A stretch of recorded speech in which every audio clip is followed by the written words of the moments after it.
Welcome to Sleep Audiobooks. If you would like our Better Sleep Quick Guide filled with proven techniques to improve sleep, sign up to our mailing list at sleepaudiobooks.com and we'll send the PDF as a thank you. Subscribing and leaving a comment helps this channel more than you know, so please feel free to offer suggestions for future audiobooks or to just say hi. Thank you for listening. We hope you have an excellent night's sleep. This is Sleep Audiobooks. The Time Machine by H.G.Wells. Chapter 1. The time traveller, for so it will be convenient to speak of him, was expounding a recondite matter to us. His grey eyes shone and twinkled, and his usually pale face was flushed and animated. The fire burned brightly, and the soft radiance of the incandescent lights in the lilies of silver caught the bubbles that flashed and passed in our glasses. Our chairs, being his patents, embraced and caressed us, rather than submitted to be sat upon; and there was that luxurious after-dinner atmosphere when thought roams gracefully free of the trammels of precision. And he put it to us in this way, marking the points with a lean forefinger, as we sat and lazily admired his earnestness over this new paradox, as we thought it, and his fecundity. You must follow me carefully. I shall have to controvert one or two ideas that are almost universally accepted. The geometry, for instance, they taught you at school, is founded on a misconception. "Is not that rather a large thing to expect us to begin upon?" said Philby, an argumentative person with red hair. "I do not mean to ask you to accept anything without reasonable ground for it. You will soon admit as much as I need from you. You know, of course, that a mathematical line, a line of thickness nil, has no real existence. They taught you that? Neither has a mathematical plane. These things are mere abstractions." "That is all right," said the psychologist. "Nor, having only length, breadth, and thickness, can a cube have a real existence." "There I object," said Philby. "Of course a solid body may exist. All real things, so most people think. But wait a moment. Can an instantaneous cube exist?" "Don't follow you," said Philby. "Can a cube that does not last for any time at all have a real existence?" Philby became pensive. "Clearly," the time traveller proceeded, "any real body must have extensions in 4 directions. It must have length, breadth, thickness, and duration. But through a natural infirmity of the flesh, which I will explain to you in a moment, we incline to overlook this fact. There are really 4 dimensions, 3 which we call the 3 planes of space, and a 4th, time. There is, however, a tendency to draw an unreal distinction between the former 3 dimensions and the latter, because it happens that our consciousness moves intermittently in one direction along the latter from the beginning to the end of our lives." "That," said a very young man, making spasmodic attempts to relight his cigar over the lamp, "that's very clear indeed. Now, it is very remarkable that this is so extensively overlooked," continued the time traveller, with a slight accession of cheerfulness. "Really, this is what is meant by the 4th dimension, though some people who talk about the 4th dimension do not know they mean it. It is only another way of looking at time. There is no difference between time and any of the 3 dimensions of space, except that our consciousness moves along it. But some foolish people have got hold of the wrong side of that idea. You have all heard what they have to say about this 4th dimension." "I have not," said the provincial mayor. "It is simply this, that space, as our mathematicians have it, is spoken of as having 3 dimensions, which one may call length, breadth, and thickness, and is always definable by reference to 3 planes, each at right angles to the others. But some philosophical people have been asking why 3 dimensions particularly? Why not another direction at right angles to the other 3? And have even tried to construct a 4-dimension geometry. Professor Simon Newcomb was expounding this to the New York Mathematical Society only a month or so ago. You know how on a flat surface, which has only two dimensions, we can represent a figure of a three-dimensional solid, and similarly they think that by models of three dimensions they could represent one of four, if they could master the perspective of the thing. See? I think so, murmured the provincial mayor, and, knitting his brows, he lapsed into an introspective state, his lips moving as one who repeats mystic words. Yes, I think I see it now, he said after some time, brightening in a quite transitory manner. Well, I do not mind telling you I have been at work upon this geometry of four dimensions for some time. Some of my results are curious. For instance, here is a portrait of a man at 8 years old, another at 15, another at 17, another at 23, and so on. All these are evidently sections, as it were, three-dimensional representations of his four-dimensioned being, which is a fixed and unalterable thing. Scientific people, proceeded the time traveller, after the pause required for the proper assimilation of this, know very well that time is only a kind of space. Here is a popular scientific diagram, a weather record. This line I trace with my finger shows the movement of the barometer. Yesterday it was so high, yesterday night it fell, then this morning it rose again, and so gently upward to here. Surely the mercury did not trace this line in any of the dimensions of space generally recognized? But certainly it traced such a line, and that line, therefore, we must conclude was along the time dimension. But, said the medical man, staring hard at a coal in the fire, if time is really only a fourth dimension of space, why is it, and why has it always been, regarded as something different? And why cannot we move in time as we move about in the other dimensions of space? The time traveller smiled. Are you sure we can move freely in space? Right and left we can go, backward and forward freely enough, and men always have done so. I admit we move freely in two dimensions. But how about up and down? Gravitation limits us there. Not exactly, said the medical man. There are balloons. But before the balloons, save for spasmodic jumping and the inequalities of the surface, man had no freedom of vertical movement. Still, they could move a little up and down, said the medical man. Easier, far easier down than up. And you cannot move at all in time. You cannot get away from the present moment. My dear sir, that is just where you are wrong. That is just where the whole world has gone wrong. We are always getting away from the present moment. Our mental existences, which are immaterial and have no dimensions, are passing along the time dimension with a uniform velocity from the cradle to the grave. Just as we should travel down if we began our existence 50 miles above the earth's surface. But the great difficulty is this, interrupted the psychologist. You can move about in all directions of space, but you cannot move about in time. That is the germ of my great discovery. But you are wrong to say that we cannot move about in time. For instance, if I am recalling an incident very vividly, I go back to the instant of its occurrence. I become absent-minded, as you say. I jump back for a moment. Of course we have no means of staying back for any length of time, any more than a savage or an animal has of staying 6 feet above the ground.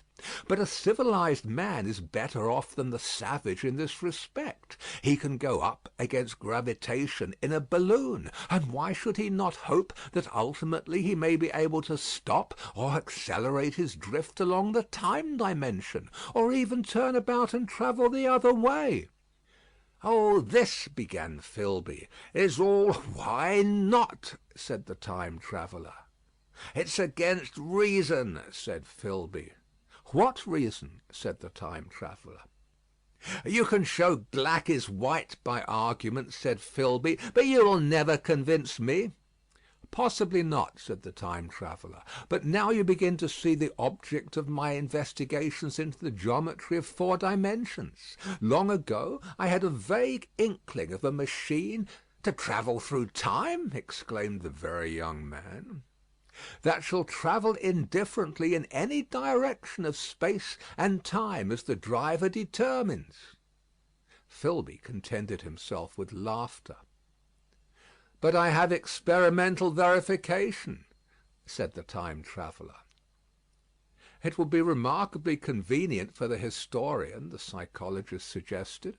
"One might travel back and verify the accepted account of the Battle of Hastings, for instance." "Don't you think you would attract attention?" said the medical man. "Our ancestors had no great tolerance for anachronisms." "One might get one's Greek from the very lips of Homer and Plato," the very young man thought. "In which case they would certainly plough you for the little go. The German scholars have improved Greek so much."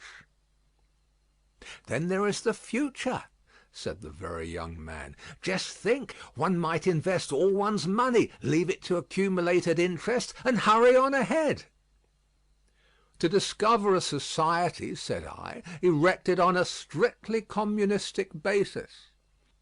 "Of all the wild, extravagant theories," began the psychologist. "Yes, so it seemed to me, and so I never talked of it until—" "Experimental verification!" cried I. "You are going to verify that?" "The experiment!" cried Filby, who was getting brain weary. "Let's see your experiment anyhow," said the psychologist, "though it's all humbug, you know." The time traveller smiled round at us. Then, still smiling faintly, and with his hands deep in his trousers pockets, he walked slowly out of the room, and we heard his slippers shuffling down the long passage to his laboratory. The psychologist looked at us. "I wonder what he's got." "Some sleight of hand trick or other," said the medical man, and Filby tried to tell us about a conjurer he had seen at Burslem. But before he had finished his preface the time traveller came back, and Filby's anecdote collapsed. The thing the time traveller held in his hand was a glittering metallic framework, scarcely larger than a small clock, and very delicately made. There was ivory in it, and some transparent crystalline substance. And now I must be explicit, for this that follows, unless his explanation is to be accepted, is an absolutely unaccountable thing. He took one of the small octagonal tables that were scattered about the room, and set it in front of the fire, with two legs on the hearth-rug.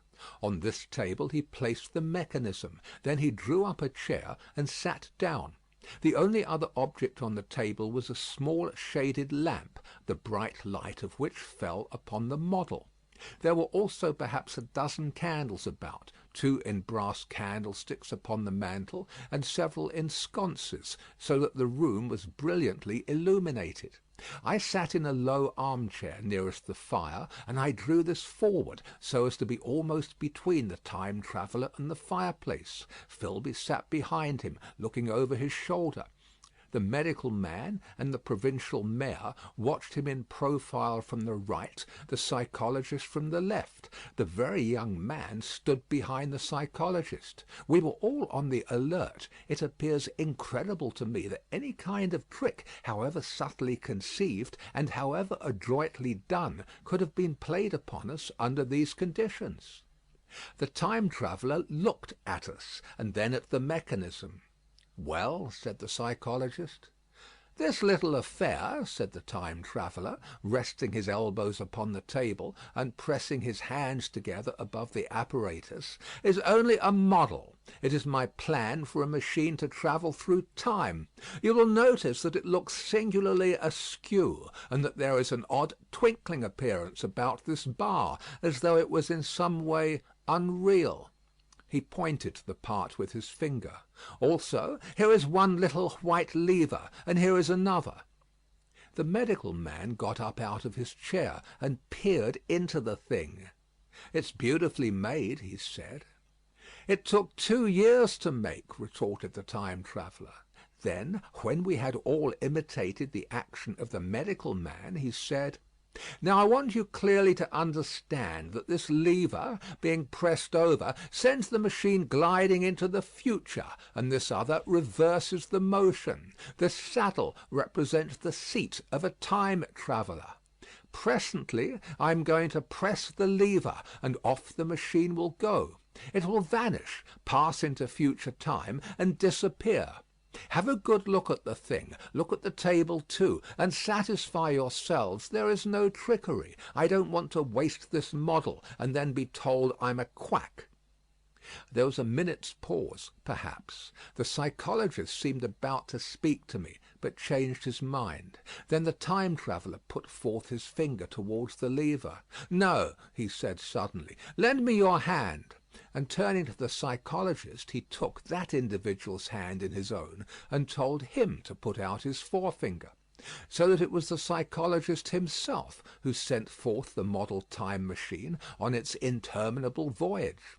We all saw the lever turn. I am absolutely certain there was no trickery. There was a breath of wind, and the lamp flame jumped.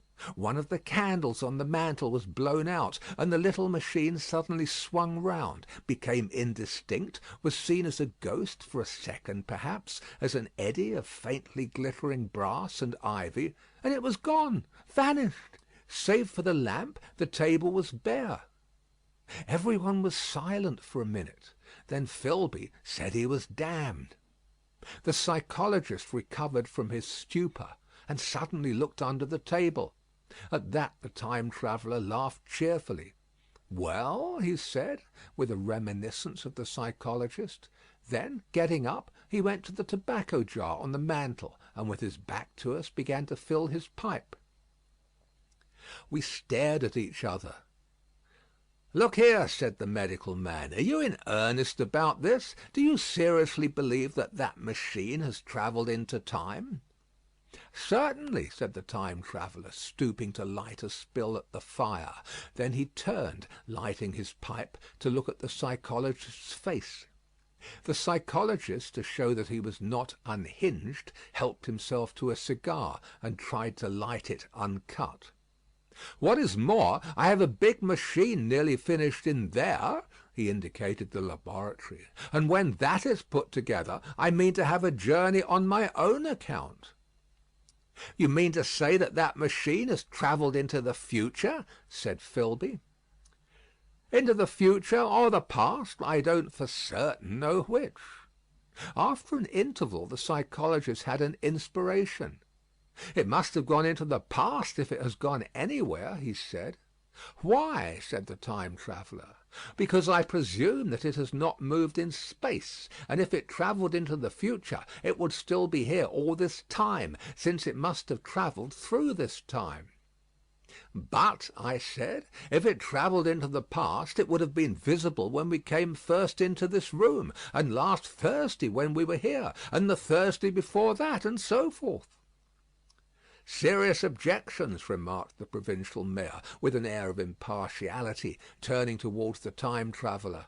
"Not a bit," said the time traveller. And to the psychologist, "You think you can explain that? It's presentation below the threshold, you know. Diluted presentation." "Of course," said the psychologist, and reassured us. "That's the simple point of psychology. I should have thought of it. It's plain enough, and helps the paradox delightfully. We cannot see it, nor can we appreciate this machine any more than we can the spoke of a wheel spinning, or a bullet flying through the air. If it is travelling through time 50 times or 100 times faster than we are, if it gets through a minute while we get through a second, the impression it creates will of course be only 1/50th or 1/100th of what it would make if it were not travelling in time. That's plain enough." He passed his hand through the space in which the machine had been. "You see," he said, laughing. We sat and stared at the vacant table for a minute or so. Then the time traveller asked us what we thought of it all. "It sounds plausible enough to night," said the medical man, "but wait until to morrow. Wait for the common sense of the morning." "Would you like to see the time machine itself?" asked the time traveller. And therewith, taking the lamp in his hand, he led the way down the long draughty corridor to his laboratory. I remember vividly the flickering light, his queer, broad head in silhouette, the dance of the shadows; how we all followed him puzzled but incredulous, and how there, in the laboratory, we beheld a larger edition of the little mechanism which we had seen vanish from before our eyes. Parts were of nickel, parts of ivory, parts had certainly been filed or sawn out of rock crystal. The thing was generally complete, but the twisted crystalline bars lay unfinished upon the bench beside some sheets of drawings, and I took one up for a better look at it. Quartz it seemed to be. "Look here," said the medical man, "are you perfectly serious, or is this a trick like that ghost you showed us last Christmas?" "Upon that machine," said the time traveller, holding the lamp aloft, "I intend to explore time. Is that plain? I was never more serious in my life." None of us quite knew how to take it. I caught Philby's eye over the shoulder of the medical man, and he winked at me solemnly. I think that at that time none of us quite believed in the time machine. The fact is, the time traveller was one of those men who are too clever to be believed. You never felt that you saw all round him. You always suspected some subtle reserve, some ingenuity in ambush, behind his lucid frankness. Had Philby shown the model and explained the matter in the time traveller's words, we would have shown him far less scepticism. For we should have perceived his motives. A pork butcher could understand Philby.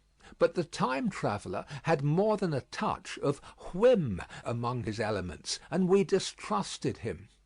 Things that would have made the frame of a less clever man seemed tricks in his hand. It is a mistake to do things too easily. The serious people who took him seriously never felt quite sure of his deportment. They were somehow aware that trusting their reputations for judgment with him was like furnishing a nursery with eggshell china. So I don't think any of us said very much about time travelling in the interval between that Thursday and the next, though its odd potentialities ran, no doubt, in most of our minds. Its plausibility, that is, its practical incredibleness, the curious possibilities of anachronism and of utter confusion it suggested. For my own part, I was particularly preoccupied with the trick of the model. That I remember discussing with the medical man, whom I met on Friday at the Linnæan. He said he had seen a similar thing at Tübingen, and laid considerable stress on the blowing out of the candle. But how the trick was done he could not explain. The next Thursday I went again to Richmond. I suppose I was one of the time traveller's most constant guests, and arriving late found 4 or 5 men already assembled in his drawing room. The medical man was standing before the fire, with a sheet of paper in one hand and his watch in the other. I looked round for the time traveller, and "It's 7:30 now," said the medical man. "I suppose we'd better have dinner." "Where's—" said I, naming our host. "You've just come? It's rather odd. He's unavoidably detained. He asks me in this note to lead off with dinner at 7 if he's not back. Says he'll explain when he comes." "It seems a pity to let the dinner spoil," said the editor of a well-known daily paper, and thereupon the doctor rang the bell.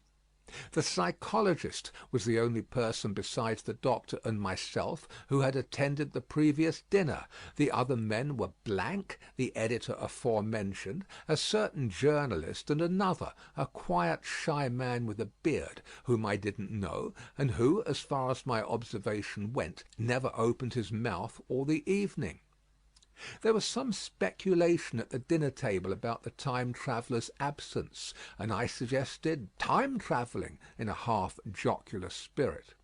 The editor wanted that explained to him, and the psychologist volunteered a wooden account of the ingenious paradox and trick we had witnessed that day week. He was in the midst of his exposition when the door from the corridor opened slowly and without noise. I was facing the door and saw it first.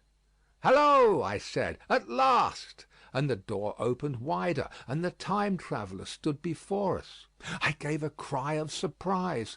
"Good heavens, man, what's the matter?" cried the medical man who saw him next, and the whole tableful turned towards the door.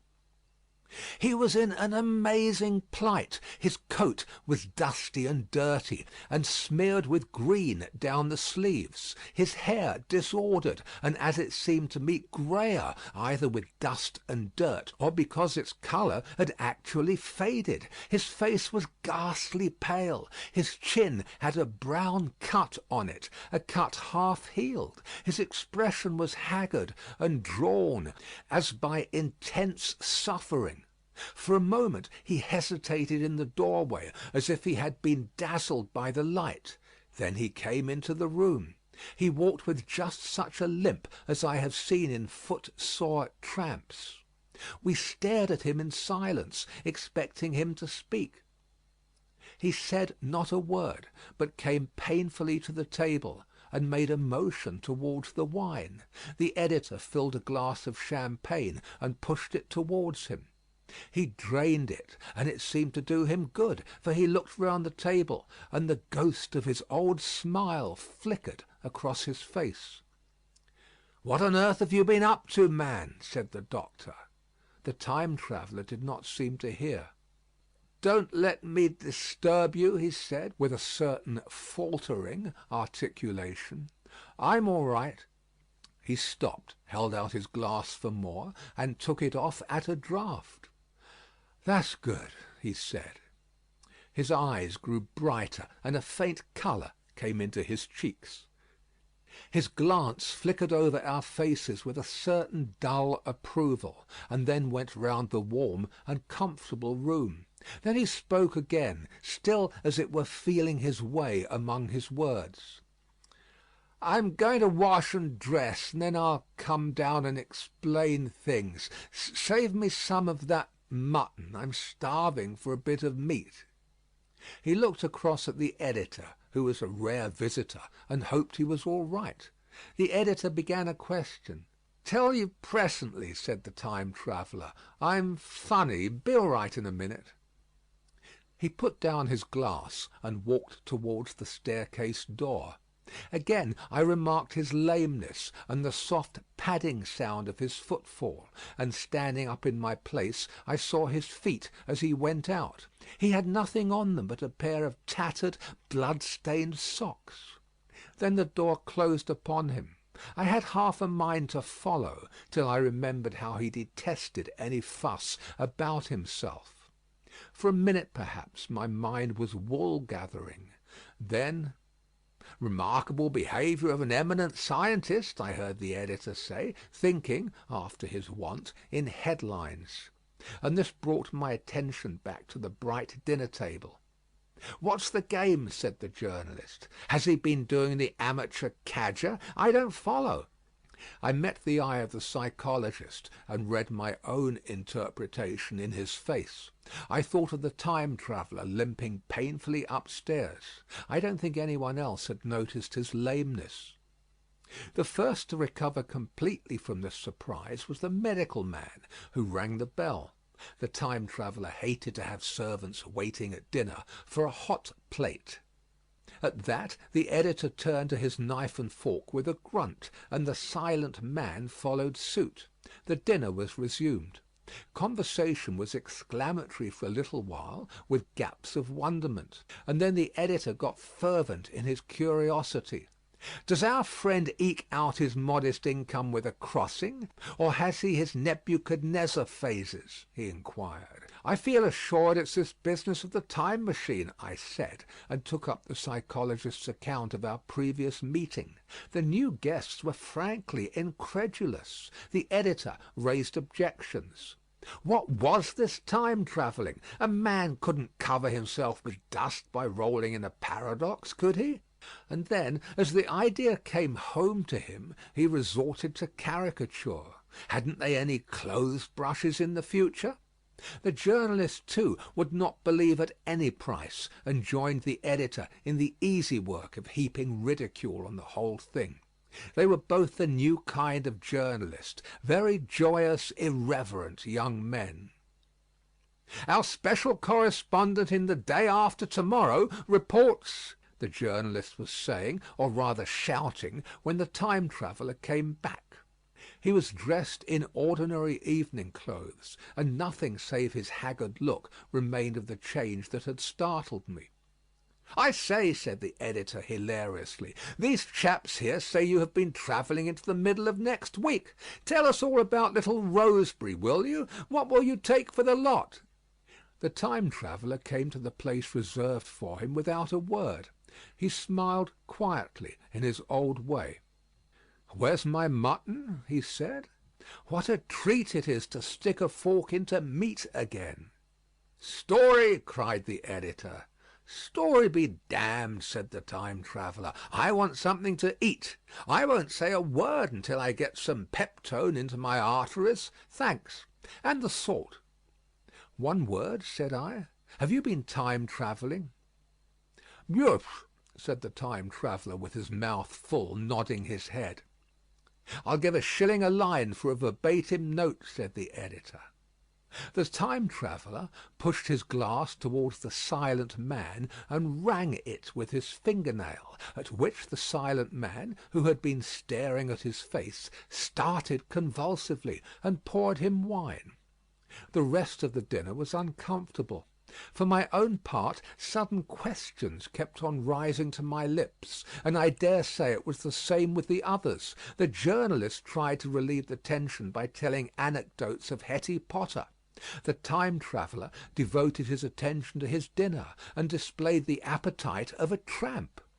The medical man smoked a cigarette, and watched the time traveller through his eyelashes. The silent man seemed even more clumsy than usual, and drank champagne with regularity and determination out of sheer nervousness. At last the time traveller pushed his plate away and looked round us. "I suppose I must apologise," he said. "I was simply starving. I've had a most amazing time." He reached out his hand for a cigar and cut the end. "But come into the smoking room. It's too long a story to tell over greasy plates." And ringing the bell in passing, he led the way into the adjoining room. "You have told Blank and Dash and Chose about the machine," he said to me, leaning back in his easy chair and naming the 3 new guests. "But the thing's a mere paradox," said the editor. "I can't argue to-night. I don't mind telling you the story, but I can't argue. I will," he went on, "tell you the story of what has happened to me, if you like, but you must refrain from interruptions. I want to tell it badly. Most of it will sound like lying. So be it. It's true, every word of it, all the same. I was in my laboratory at 4 o'clock, and since then I've lived 8 days, such days as no human being ever lived before. I'm nearly worn out, but I shan't sleep till I've told this thing over to you. Then I shall go to bed. But no interruptions. Is it agreed?" "Agreed," said the editor, and the rest of us echoed, "Agreed." And with that the time traveller began his story as I have set it forth. He sat back in his chair at first, and spoke like a weary man. Afterwards he got more animated. In writing it down, I feel with only too much keenness the inadequacy of pen and ink, and above all mine own inadequacy, to express its quality.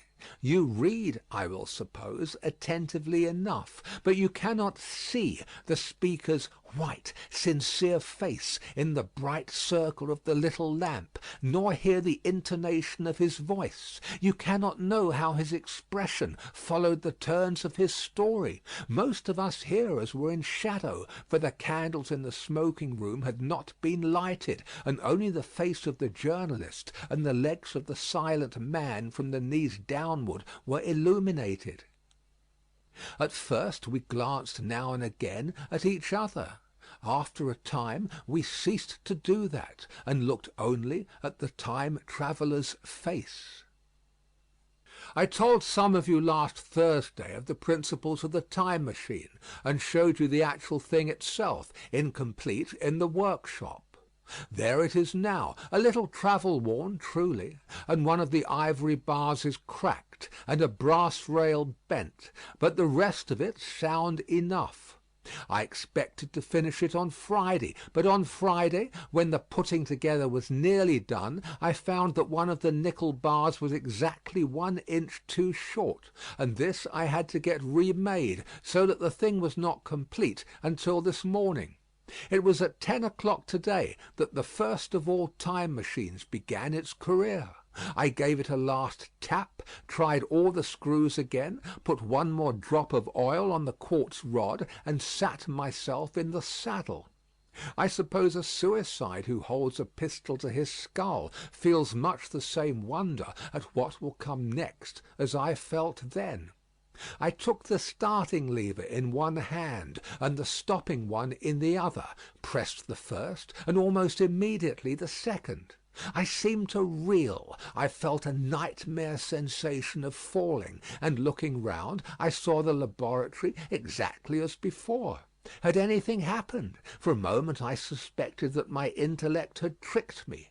Then I noted the clock. A moment before, as it seemed, it had stood at a minute or so past 10. Now it was nearly 3:30.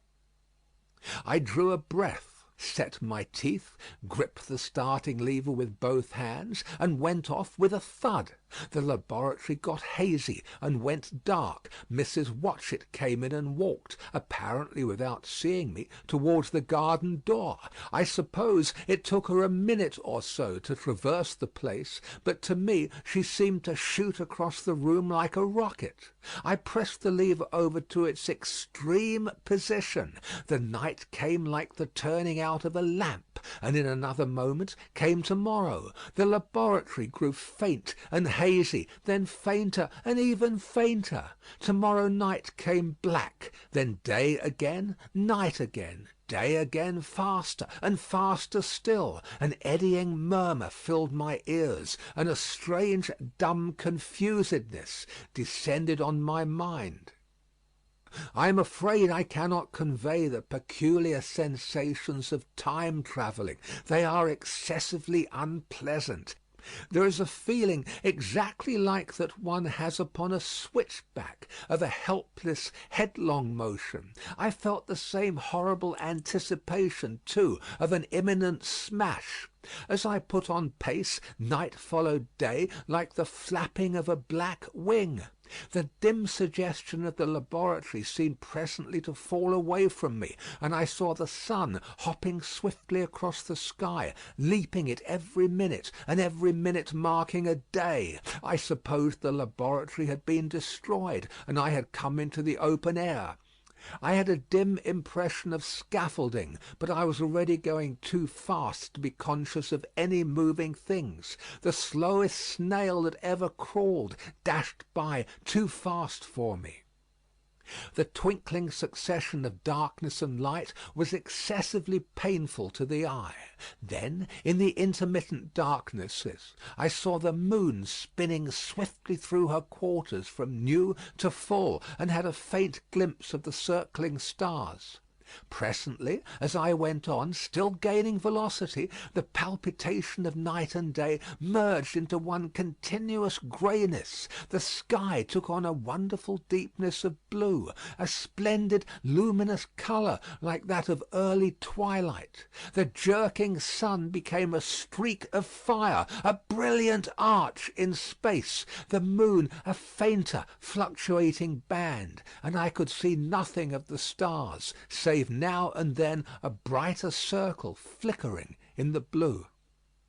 The landscape was misty and vague. I was still on the hillside upon which this house now stands, and the shoulder rose above me, grey and dim. I saw trees growing and changing like puffs of vapour, now brown, now green. They grew, spread, shivered, and passed away.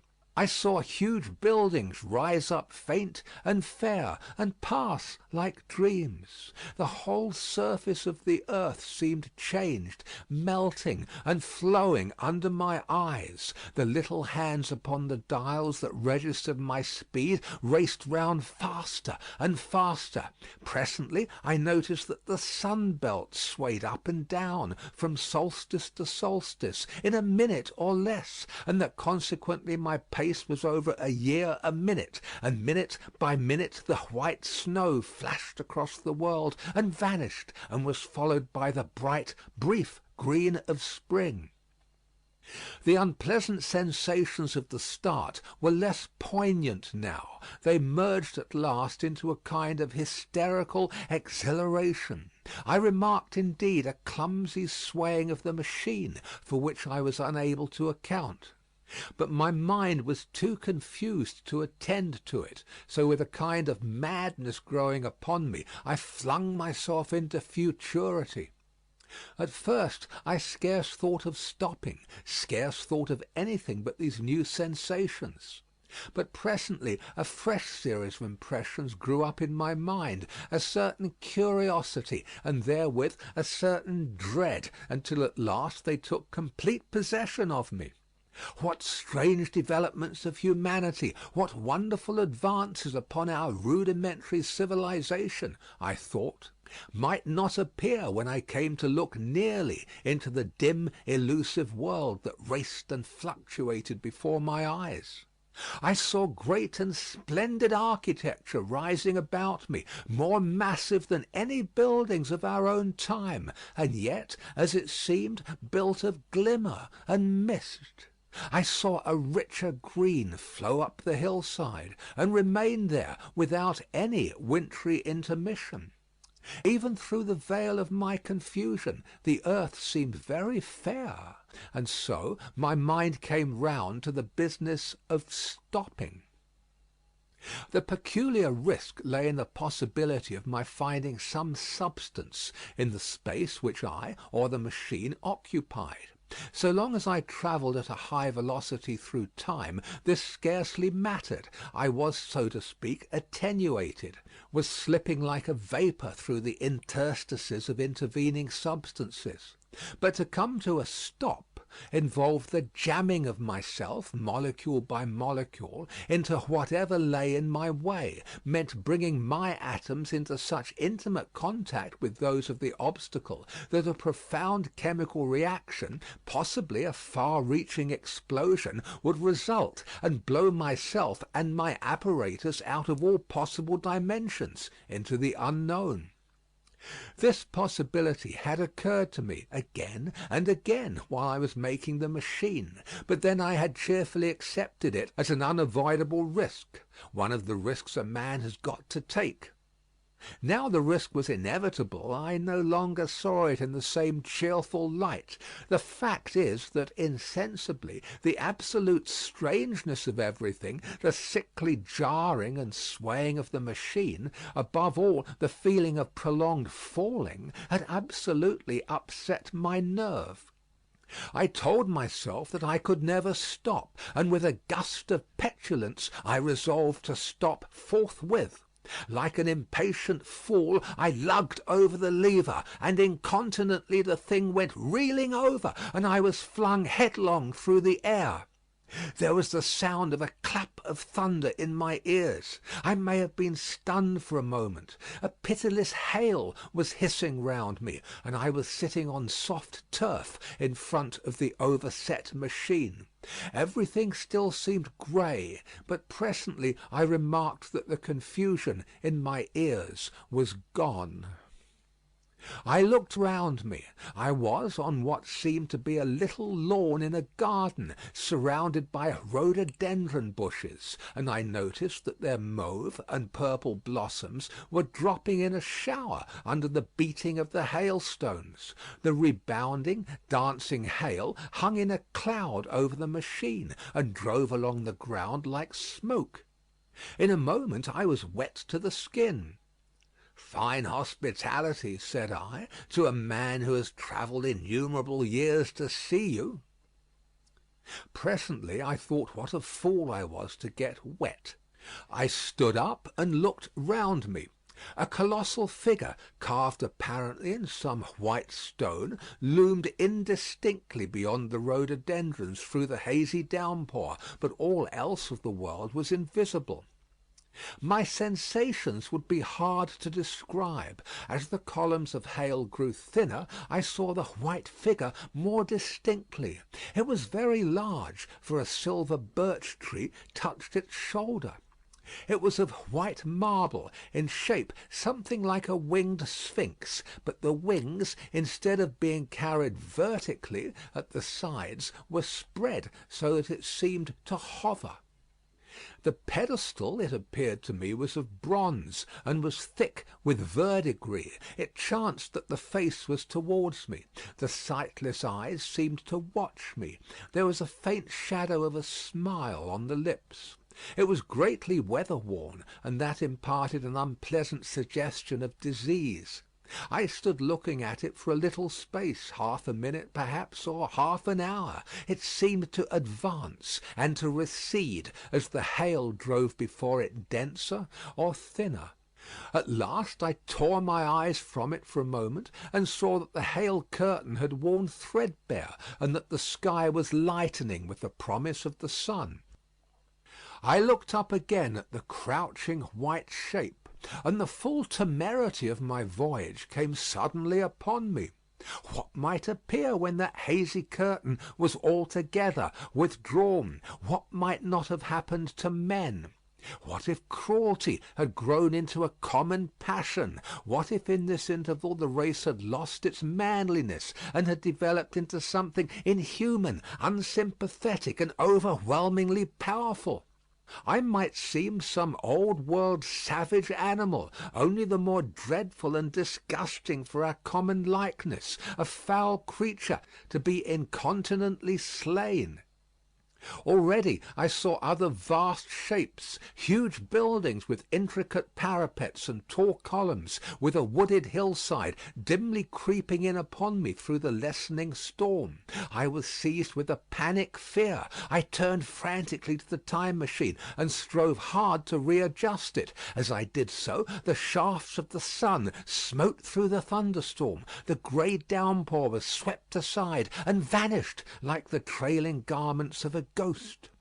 Above me, in the intense blue of the summer sky, some faint brown shreds of cloud whirled into nothingness. The great buildings about me stood out clear and distinct, shining with the wet of the thunderstorm, and picked out in white by the unmelted hailstones piled along their courses. I felt naked in a strange world.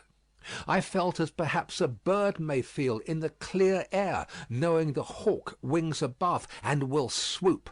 My fear grew to frenzy. I took a breathing space, set my teeth, and again grappled fiercely, wrist and knee, with the machine. It gave under my desperate onset and turned over. It struck my chin violently. One hand on the saddle, the other on the lever, I stood panting heavily, in attitude to mount again. But with this recovery of a prompt retreat, my courage recovered. I looked more curiously and less fearfully at this world of the remote future. In a circular opening, high up in the wall of the nearer house, I saw a group of figures, clad in rich soft robes. They had seen me, and their faces were directed towards me. Then I heard voices approaching me. Coming through the bushes by the white sphinx were the heads and shoulders of men running. One of these emerged in a pathway leading straight to the little lawn upon which I stood with my machine. He was a slight creature, perhaps 4 feet high, clad in a purple tunic, girdled at the waist with a leather belt. Sandals or buskins, I could not clearly distinguish which, were on his feet. His legs were bare to the knees, and his head was bare. Noticing that, I noticed for the first time how warm the air was. He struck me as being a very beautiful and graceful creature, but indescribably frail. His flushed face reminded me of the more beautiful kind of consumptive, that hectic beauty of which we used to hear so much. At the sight of him I suddenly regained confidence. I took my hands from the machine. In another moment we were standing face to face, I and this fragile thing out of futurity.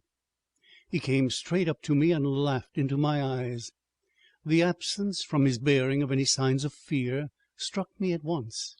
Then he turned to the 2 others who were following him and spoke to them in a strange and very sweet and liquid tongue.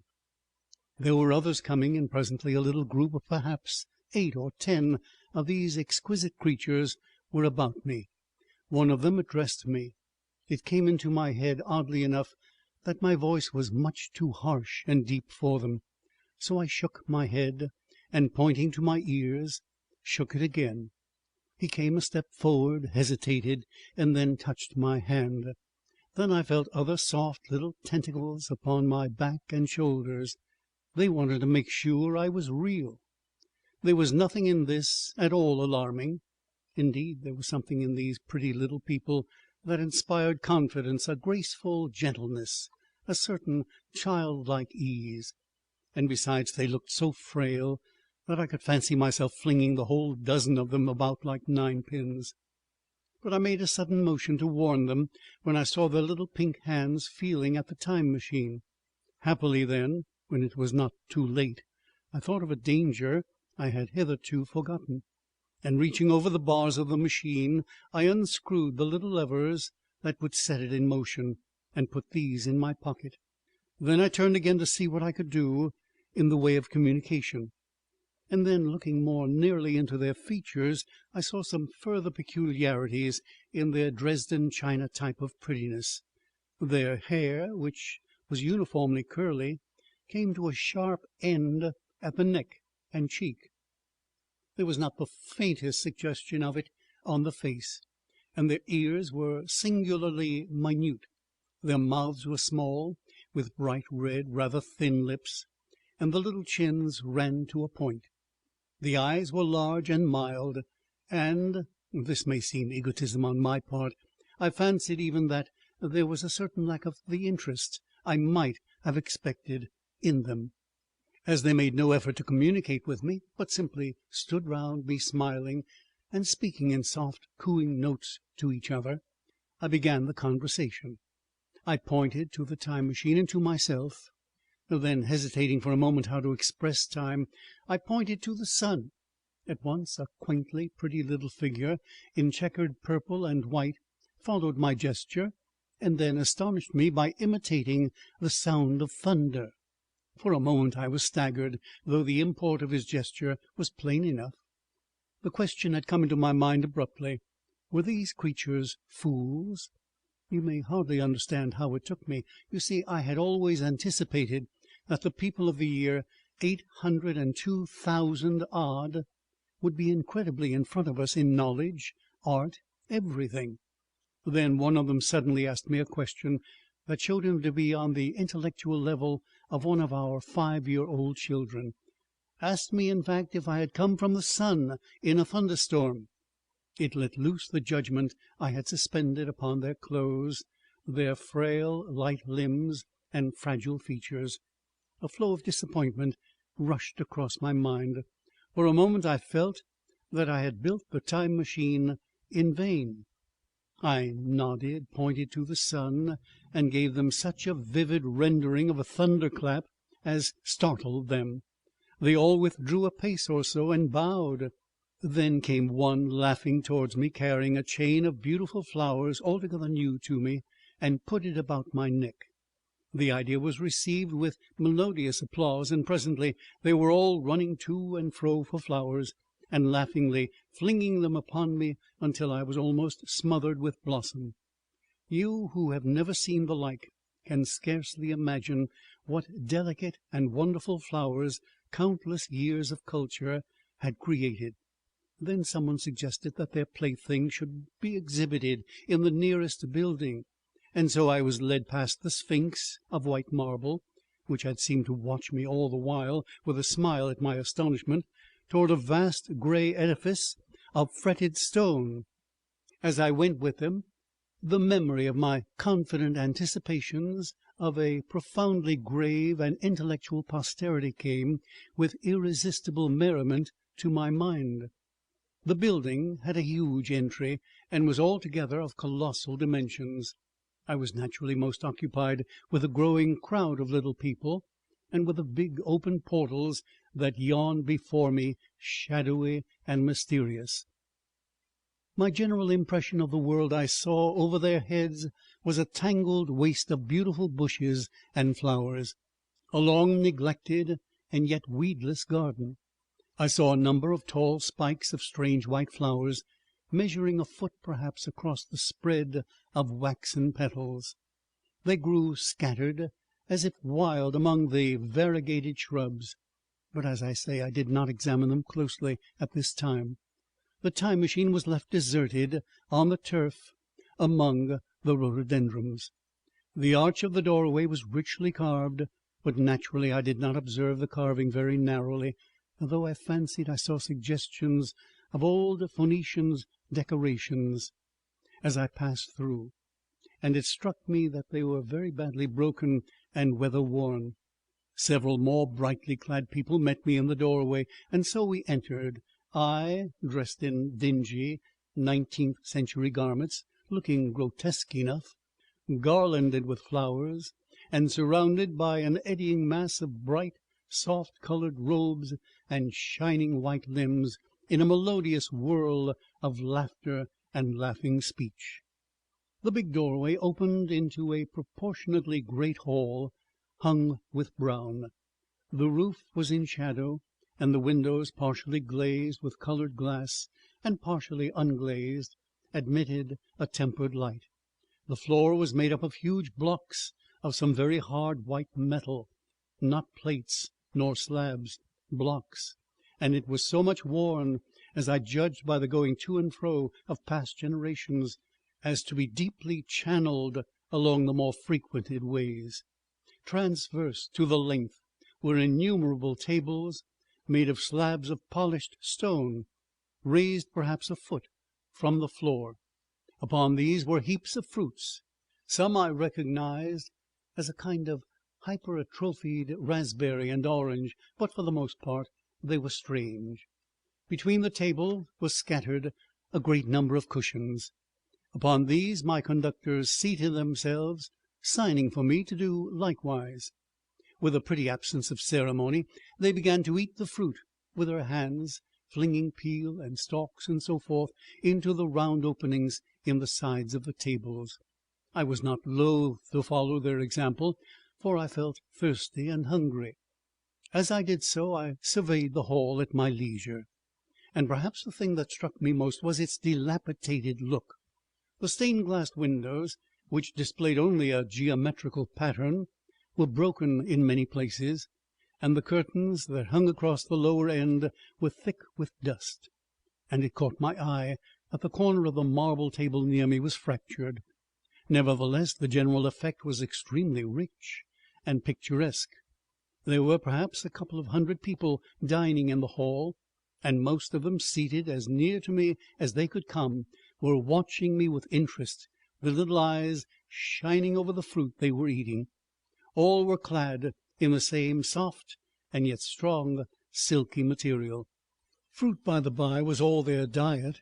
These people of the remote future were strict vegetarians, and while I was with them, in spite of some carnal cravings, I had to be frugivorous also.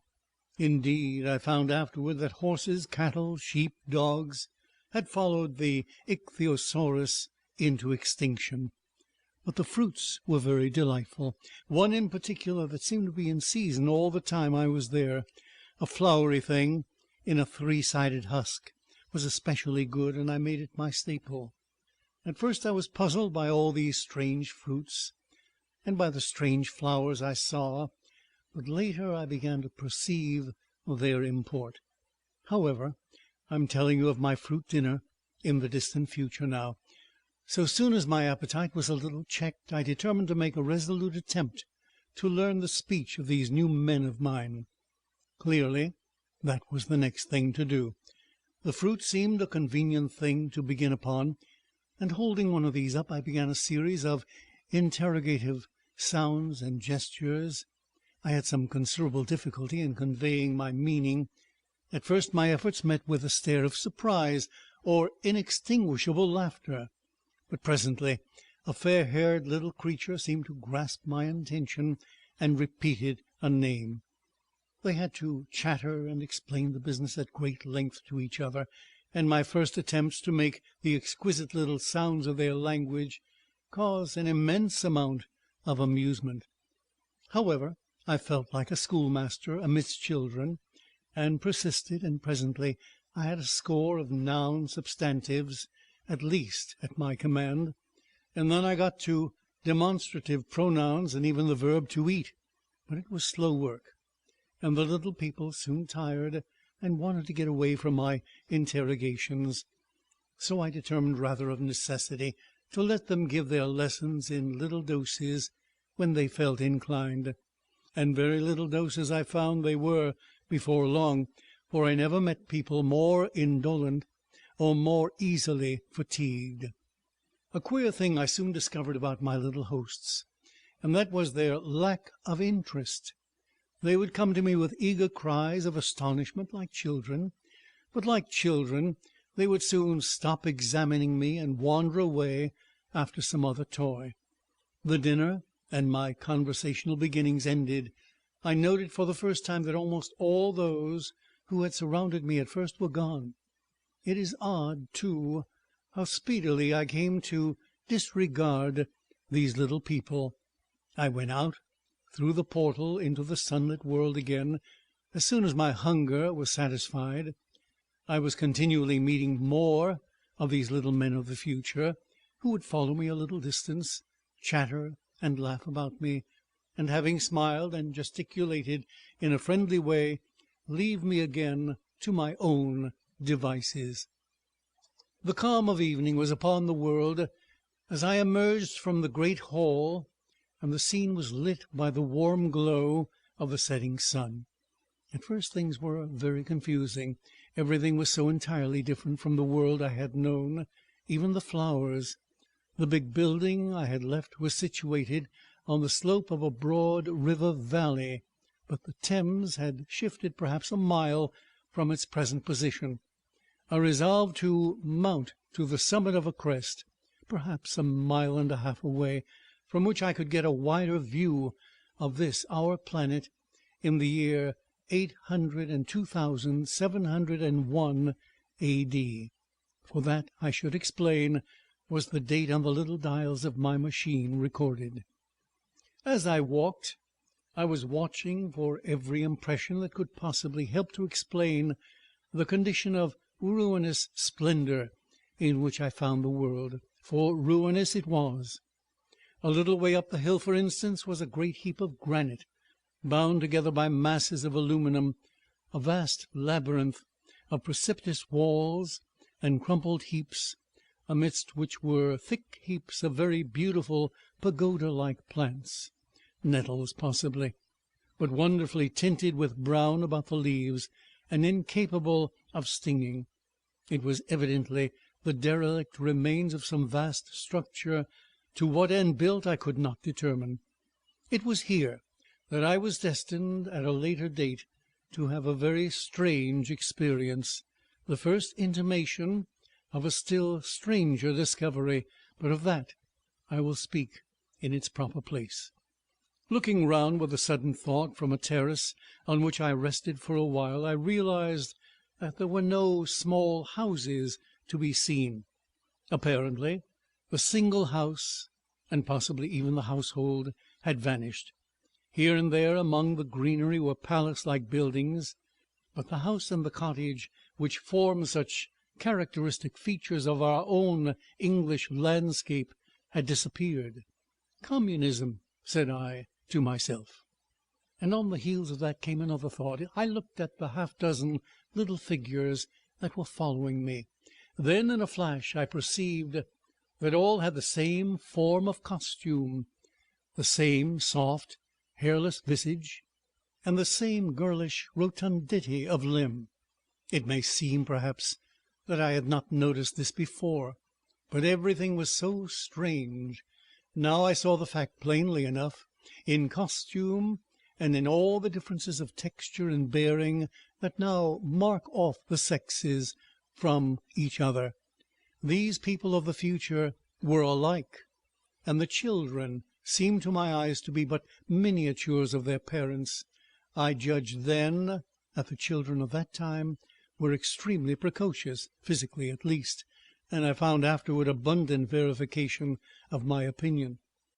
Seeing the ease and security in which these people were living, I felt that this close resemblance of the sexes was after all what one would expect, for the strength of a man and the softness of a woman, the institution of the family and the differentiation of occupations are mere militant necessities of an age of physical force. Where population is balanced and abundant, much childbearing becomes an evil rather than a blessing to the state.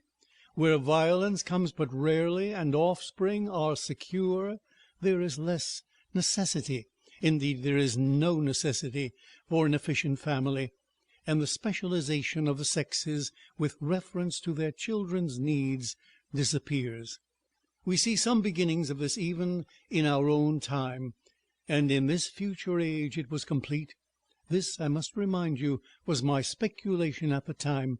Later I was to appreciate how far it fell short of the reality.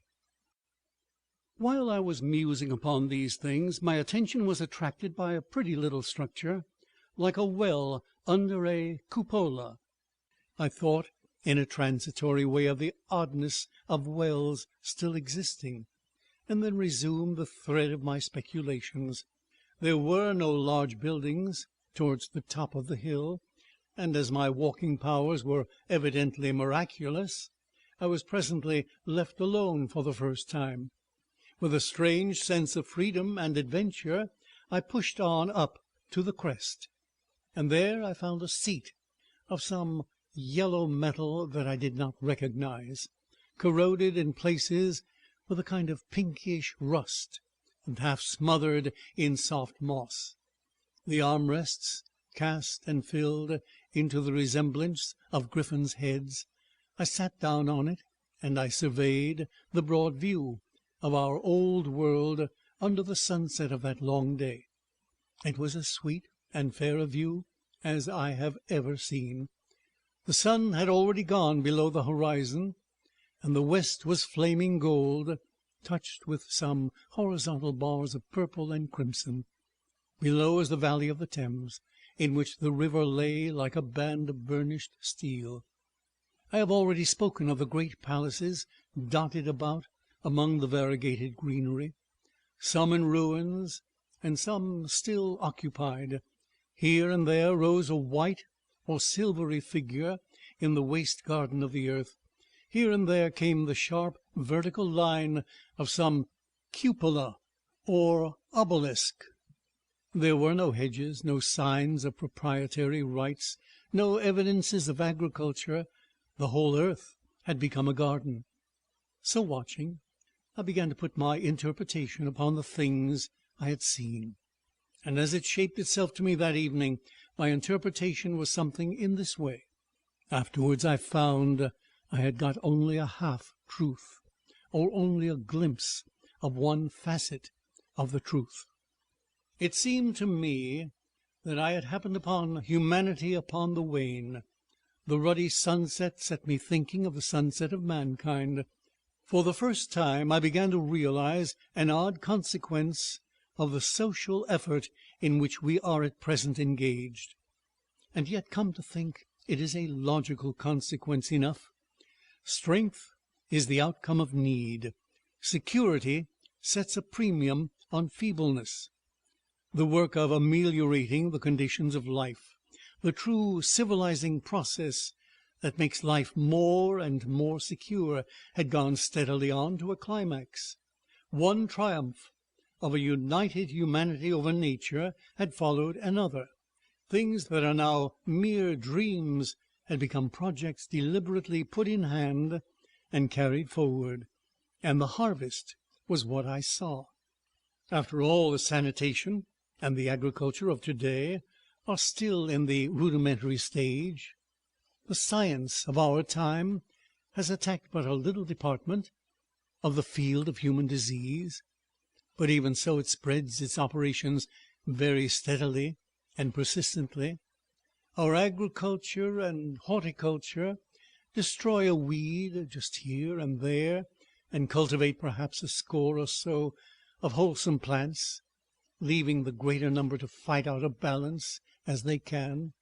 We improve our favorite plants and animals, and how few they are, gradually by selective breeding. Now a new and better peach, now a seedless grape, now a sweeter and larger flower, now a more convenient breed of cattle.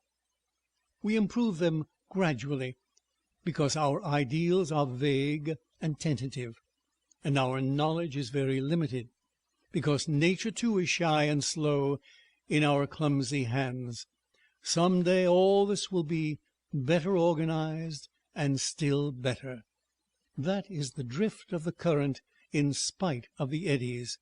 The whole world will be intelligent, educated, and cooperating. Things will move faster and faster towards the subjugation of nature. In the end, wisely and carefully, we shall readjust the balance of animal and vegetable life to suit our human needs. This adjustment, I say, must have been done, and done well. Done indeed for all time. In the space of time across which my machine had leaped, the air was free from gnats, the earth from weeds or fungi. Everywhere were fruits and sweet and delightful flowers. Brilliant butterflies flew hither and thither. The ideal of preventive medicine was attained. Diseases had been stamped out. I saw no evidence of any contagious diseases during all my stay, and I shall have to tell you later that even the process of putrefaction and decay had been profoundly affected by these changes. Social triumphs, too, had been effected. I saw mankind housed in splendid shelters, gloriously clothed, and as yet I had found them engaged in no toil. There were no signs of struggle, neither social nor economical struggle. The shop, the advertisement, traffic, all that commerce which constitutes the body of our world, was gone. It was natural on that golden evening that I should jump at the idea of a social paradise. The difficulty of increasing population had been met, I guessed, and population had ceased to increase. But with this change in condition comes inevitably adaptations to the change. What, unless biological science is a mass of errors, is the cause of human intelligence and vigor? Hardship and freedom, conditions under which the active, strong, and subtle survive, and the weaker go to the wall, conditions that put a premium upon the loyal alliance of capable men, upon self-restraint, patience, and decision, and the institution of the family, and the emotions that arise therein, the fierce jealousy, the tenderness for offspring, parental self-devotion, all found their justification and support in the imminent dangers of the young. Now, where are these imminent dangers?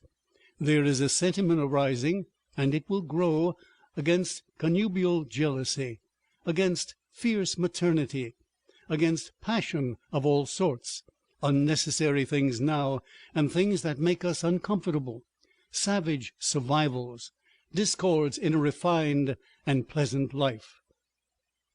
I thought of the physical slightness of the people, their lack of intelligence, and those big abundant ruins, and it strengthened my belief in a perfect conquest of nature. For after the battle comes quiet.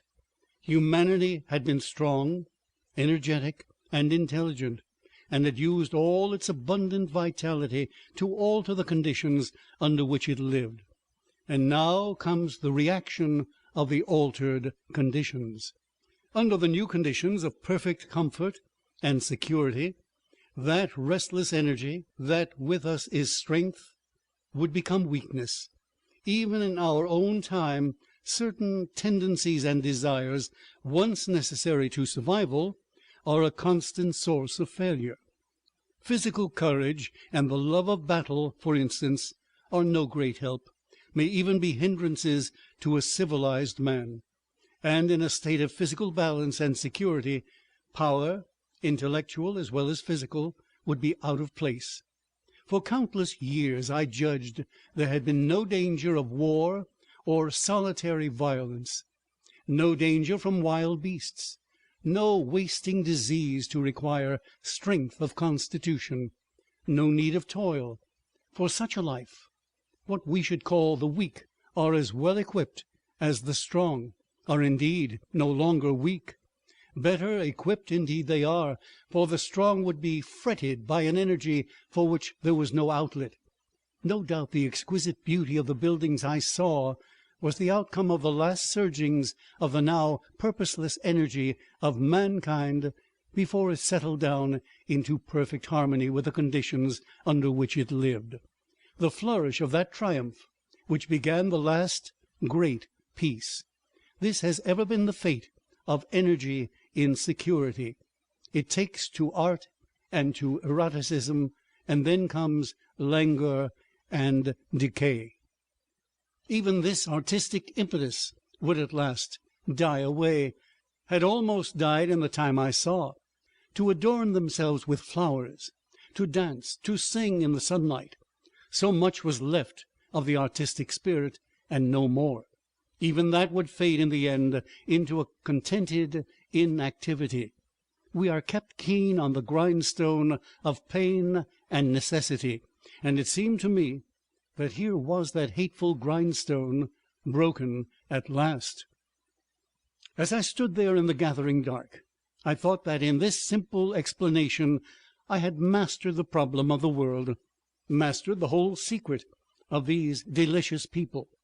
Possibly the checks they had devised for the increase of population had succeeded too well, and their numbers had rather diminished than kept stationary. That would account for the abandoned ruins. Very simple was my explanation, and plausible enough, as most wrong theories are. As I stood there musing over this too perfect triumph of man, the full moon, yellow and gibbous, came up out of an overflow of silver light in the northeast.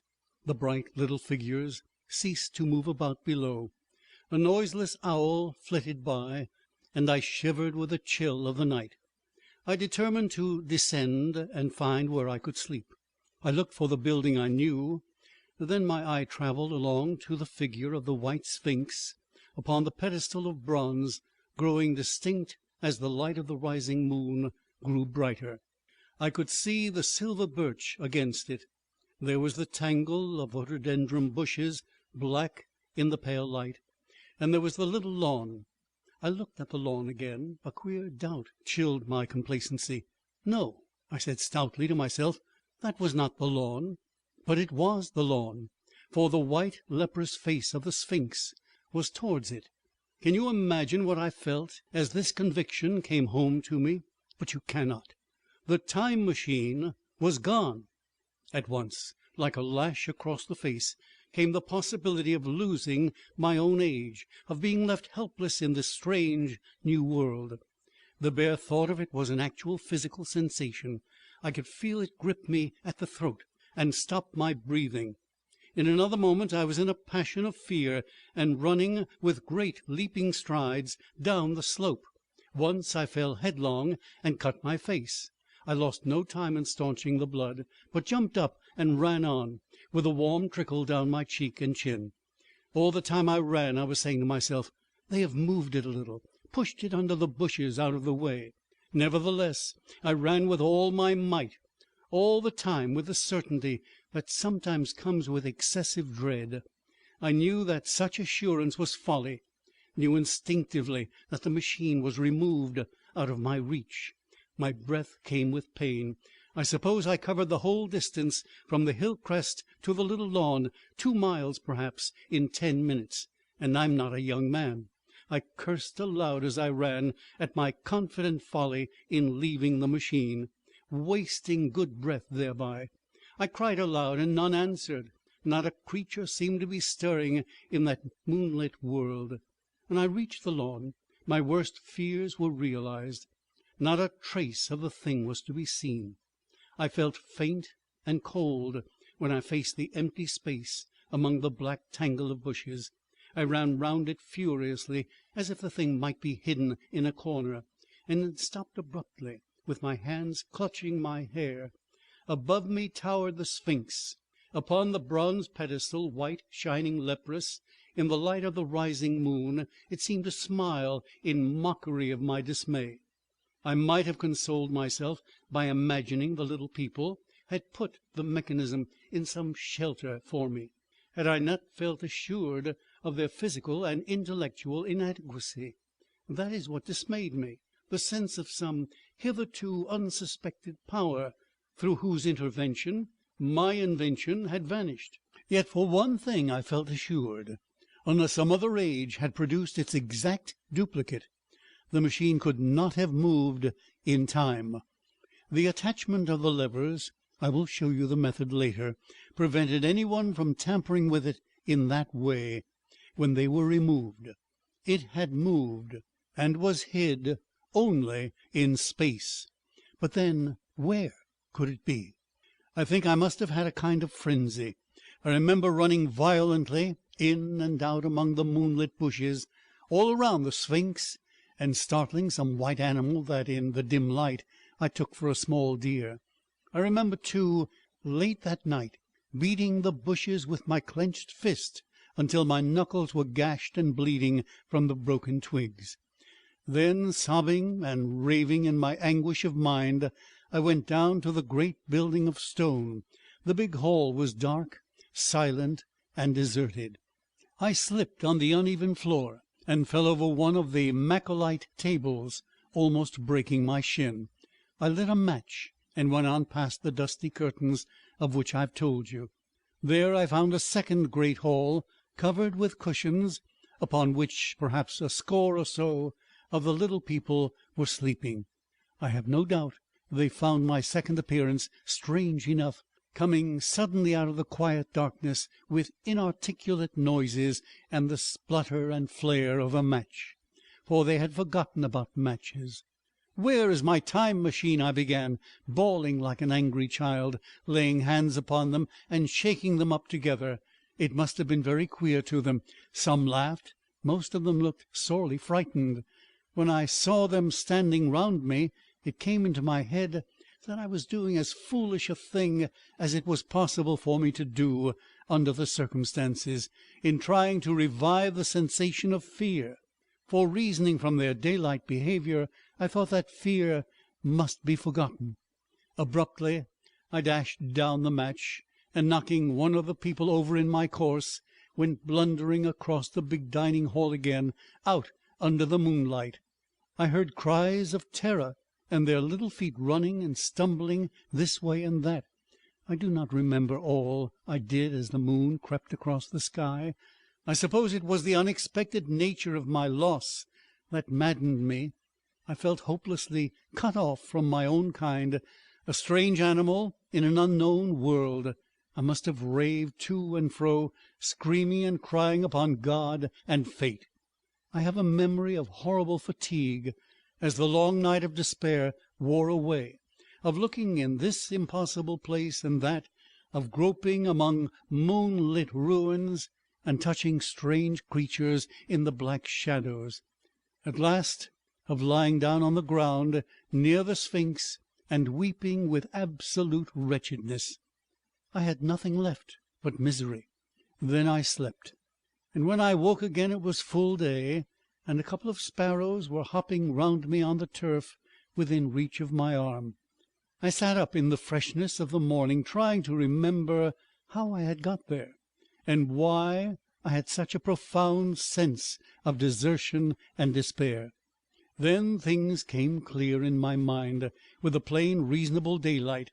I could look my circumstances fairly in the face. I saw the wild folly of my frenzy overnight, and I could reason with myself. Suppose the worst, I said. Suppose the machine altogether lost, perhaps destroyed.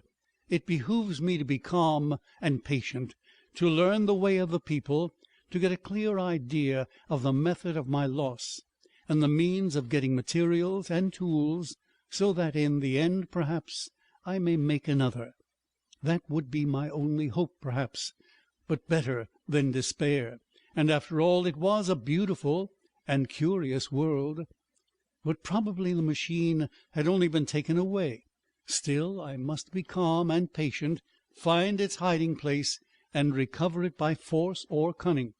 And with that I scrambled to my feet and looked about me, wondering where I could bathe. I felt weary, stiff, and travel-soiled. The freshness of the morning made me desire an equal freshness. I had exhausted my emotion. Indeed, as I went about my business, I found myself wondering at my intense excitement overnight. I made a careful examination of the ground about the little lawn. I wasted some time in futile questions, conveyed as well as I was able to such of the little people as came by. They all failed to understand my gestures. Some were simply stolid, some thought it was a jest and laughed at me. I had the hardest task in the world to keep my hands off their pretty laughing faces. It was a foolish impulse, but the devil begotten of fear and blind anger was ill-curbed and still eager to take advantage of my perplexity. The turf gave better counsel. I found a groove ripped in it, about midway between the pedestal of the Sphinx and the marks of my feet, where on arrival I had struggled with the overturned machine. There were other signs of removal about, with queer narrow footprints like those I could imagine made by a sloth. Now, this directed my closer attention to the pedestal. It was, as I think I have said, of bronze. It was not a mere block, but highly decorated with deep-framed panels on either side.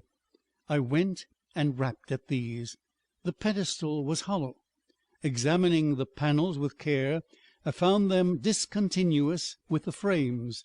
There were no handles or keyholes, but possibly the panels, if they were doors as I supposed, opened from within. One thing was clear enough to my mind. It took no very great mental effort to infer that my time machine was inside that pedestal, but how it had got there was a different problem. I saw the heads of two orange-clad people coming through the bushes and under some blossom-covered apple trees towards me. I turned smiling to them and beckoned them to me. They came, and then, pointing to the bronze pedestal, I tried to intimate my wish to open it. But at my first gesture towards this, they behaved very oddly. I don't know how to convey their expression to you. Suppose you were to use a grossly improper gesture to a delicate-minded woman. It is how she would look. They went off as if they had received the last possible insult. I tried a sweet-looking little chap in white next, with exactly the same result. Somehow his manner made me feel ashamed of myself. But, as you know, I wanted the time machine, and I tried him once again. As he turned off like the others, my temper got the better of me. In 3 strides I was after him, had him by the loose part of his robe round the neck, and began dragging him toward the Sphinx. Then I saw the horror and repugnance of his face, and all of a sudden I let him go. But I was not beaten yet. I banged with my fist at the bronze panels. I thought I heard something stir inside. To be explicit, I thought I heard a sound like a chuckle, but I must have been mistaken. Then I got a big pebble from the river and came and hammered till I had flattened a coil in the decorations, and the verdigris came off in powdery flakes. The delicate little people must have heard me hammering in gusty outbreaks a mile away on either hand, but nothing came of it. I saw a crowd of them upon the slopes, looking furtively at me. At last, hot and tired, I sat down to watch the place, but I was too restless to watch long. I am too occidental for a long vigil. I could work at a problem for years, but to wait inactive for 24 hours, that is another matter. I got up after a time and began walking aimlessly through the bushes towards the hill again. Patience, said I to myself. If you want your machine again, you must leave that Sphinx alone. If they mean to take your machine away, it's little good your wrecking their bronze panels, and if they don't, you'll get it back as soon as you can ask for it. To sit among all those unknown things before a puzzle like that is hopeless. That way lies monomania. Face this world, learn its ways, watch it, be careful of too hasty guesses at its meaning. In the end you will find clues to it all. And then suddenly the humor of the situation came into my mind, the thought of the years I had spent in study and toil to get into the future age, and now my passion of anxiety to get out of it. I had made myself the most complicated and the most hopeless trap that ever a man devised. Although it was at my own expense, I could not help myself. I laughed aloud. Going through the big palace, it seemed to me that the little people avoided me. It may have been my fancy, or it may have had something to do with my hammering at the gates of bronze, and yet I felt tolerably sure of the avoidance. I was careful, however, to show no concern and to abstain from any pursuit of them, and in the course of a day or two things got back to the old footing. I made what progress I could in the language, and in addition I pushed my explorations here and there. Either I missed some subtle point, or their language was excessively simple, almost exclusively composed of concrete substantives and verbs. There seemed to be few, if any, abstract terms, or little use of figurative language. The sentences were usually simple and of 2 words, and I failed to convey or understand any but the simplest propositions. I determined to put the thought of my time machine and the mystery of the bronze doors under the Sphinx as much as possible in a corner of memory, until my growing knowledge would lead me back to them in a natural way. And yet a certain feeling, you may understand, tethered me in a circle of a few miles round the point of my arrival. So far as I could see, all the world displayed the same exuberant richness as the Thames Valley. From every hill I climbed I saw the same abundance of splendid buildings, endlessly varied in material and style, the same clustering thickets of evergreens, the same blossom-laden trees and tree-ferns, and here and there water shone like silver, and beyond the land rose into blue undulating hills, and so faded into the serenity of the sky. A peculiar feature which presently attracted my attention was the presence of certain circular wells, several, as it seemed to me, of a very great depth. One lay by the path up the hill which I had followed during my first walk. Like the others, it was rimmed with bronze, curiously wrought, and protected by a little cupola from the rain. Sitting by the side of these wells, and peering down into the shafted darkness, I could see no gleam of water, nor could I start any reflection with a lighted match. But in all of them I heard a certain sound, a thud, thud, thud, like the beating of some big engine. and I discovered from the flaring of my matches that a steady current of air set down the shafts. Further, I threw a scrap of paper into the throat of one, and instead of fluttering slowly down, it was at once sucked swiftly out of sight. After a time, too, I came to connect these wells with tall towers standing here and there upon the slopes, for above them there was often such a flicker in the air as one sees on a hot day above a sun-scorched beach. Putting things together, I reached a strong suggestion of an extensive system of subterranean ventilation whose true import it was difficult to imagine. I was at first inclined to associate it with the sanitary apparatus of these people. It was an obvious conclusion, but it was absolutely wrong. And here I must admit that I learned very little of drains and bells and modes of conveyance and the like conveniences during my time in this real future. In some of these visions of utopia and coming times which I have read, there is a vast amount of detail about building and social arrangements and so forth. But while such details are easy enough to obtain when the whole world is contained in one's imagination, they are altogether inaccessible to a real traveller amid such realities as I found here. Conceive the tale of London, which a negro fresh from Central Africa would take back to his tribe. What would he know of railway companies, of social movements, of telephone and telegraph wires, of the parcels delivery company and postal orders and the like? Yet we at least should be willing enough to explain these things to him. And even of what he knew, how much could he make his untravelled friend either apprehend or believe? Then think how narrow the gap between a negro and a white man of our own times, and how wide the interval between myself and these of the golden age.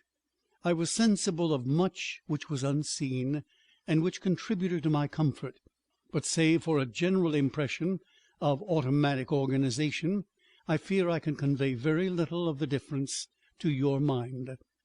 In the matter of sepulture, for instance, I could see no signs of crematoria, nor anything suggestive of tombs, but it occurred to me that possibly there might be cemeteries or crematoria somewhere beyond the range of my explorings, and this again was a question I deliberately put to myself, and my curiosity was at first entirely defeated upon the point. The thing puzzled me, and I was led to make a further remark which puzzled me still more, that aged and infirm among these people there were none.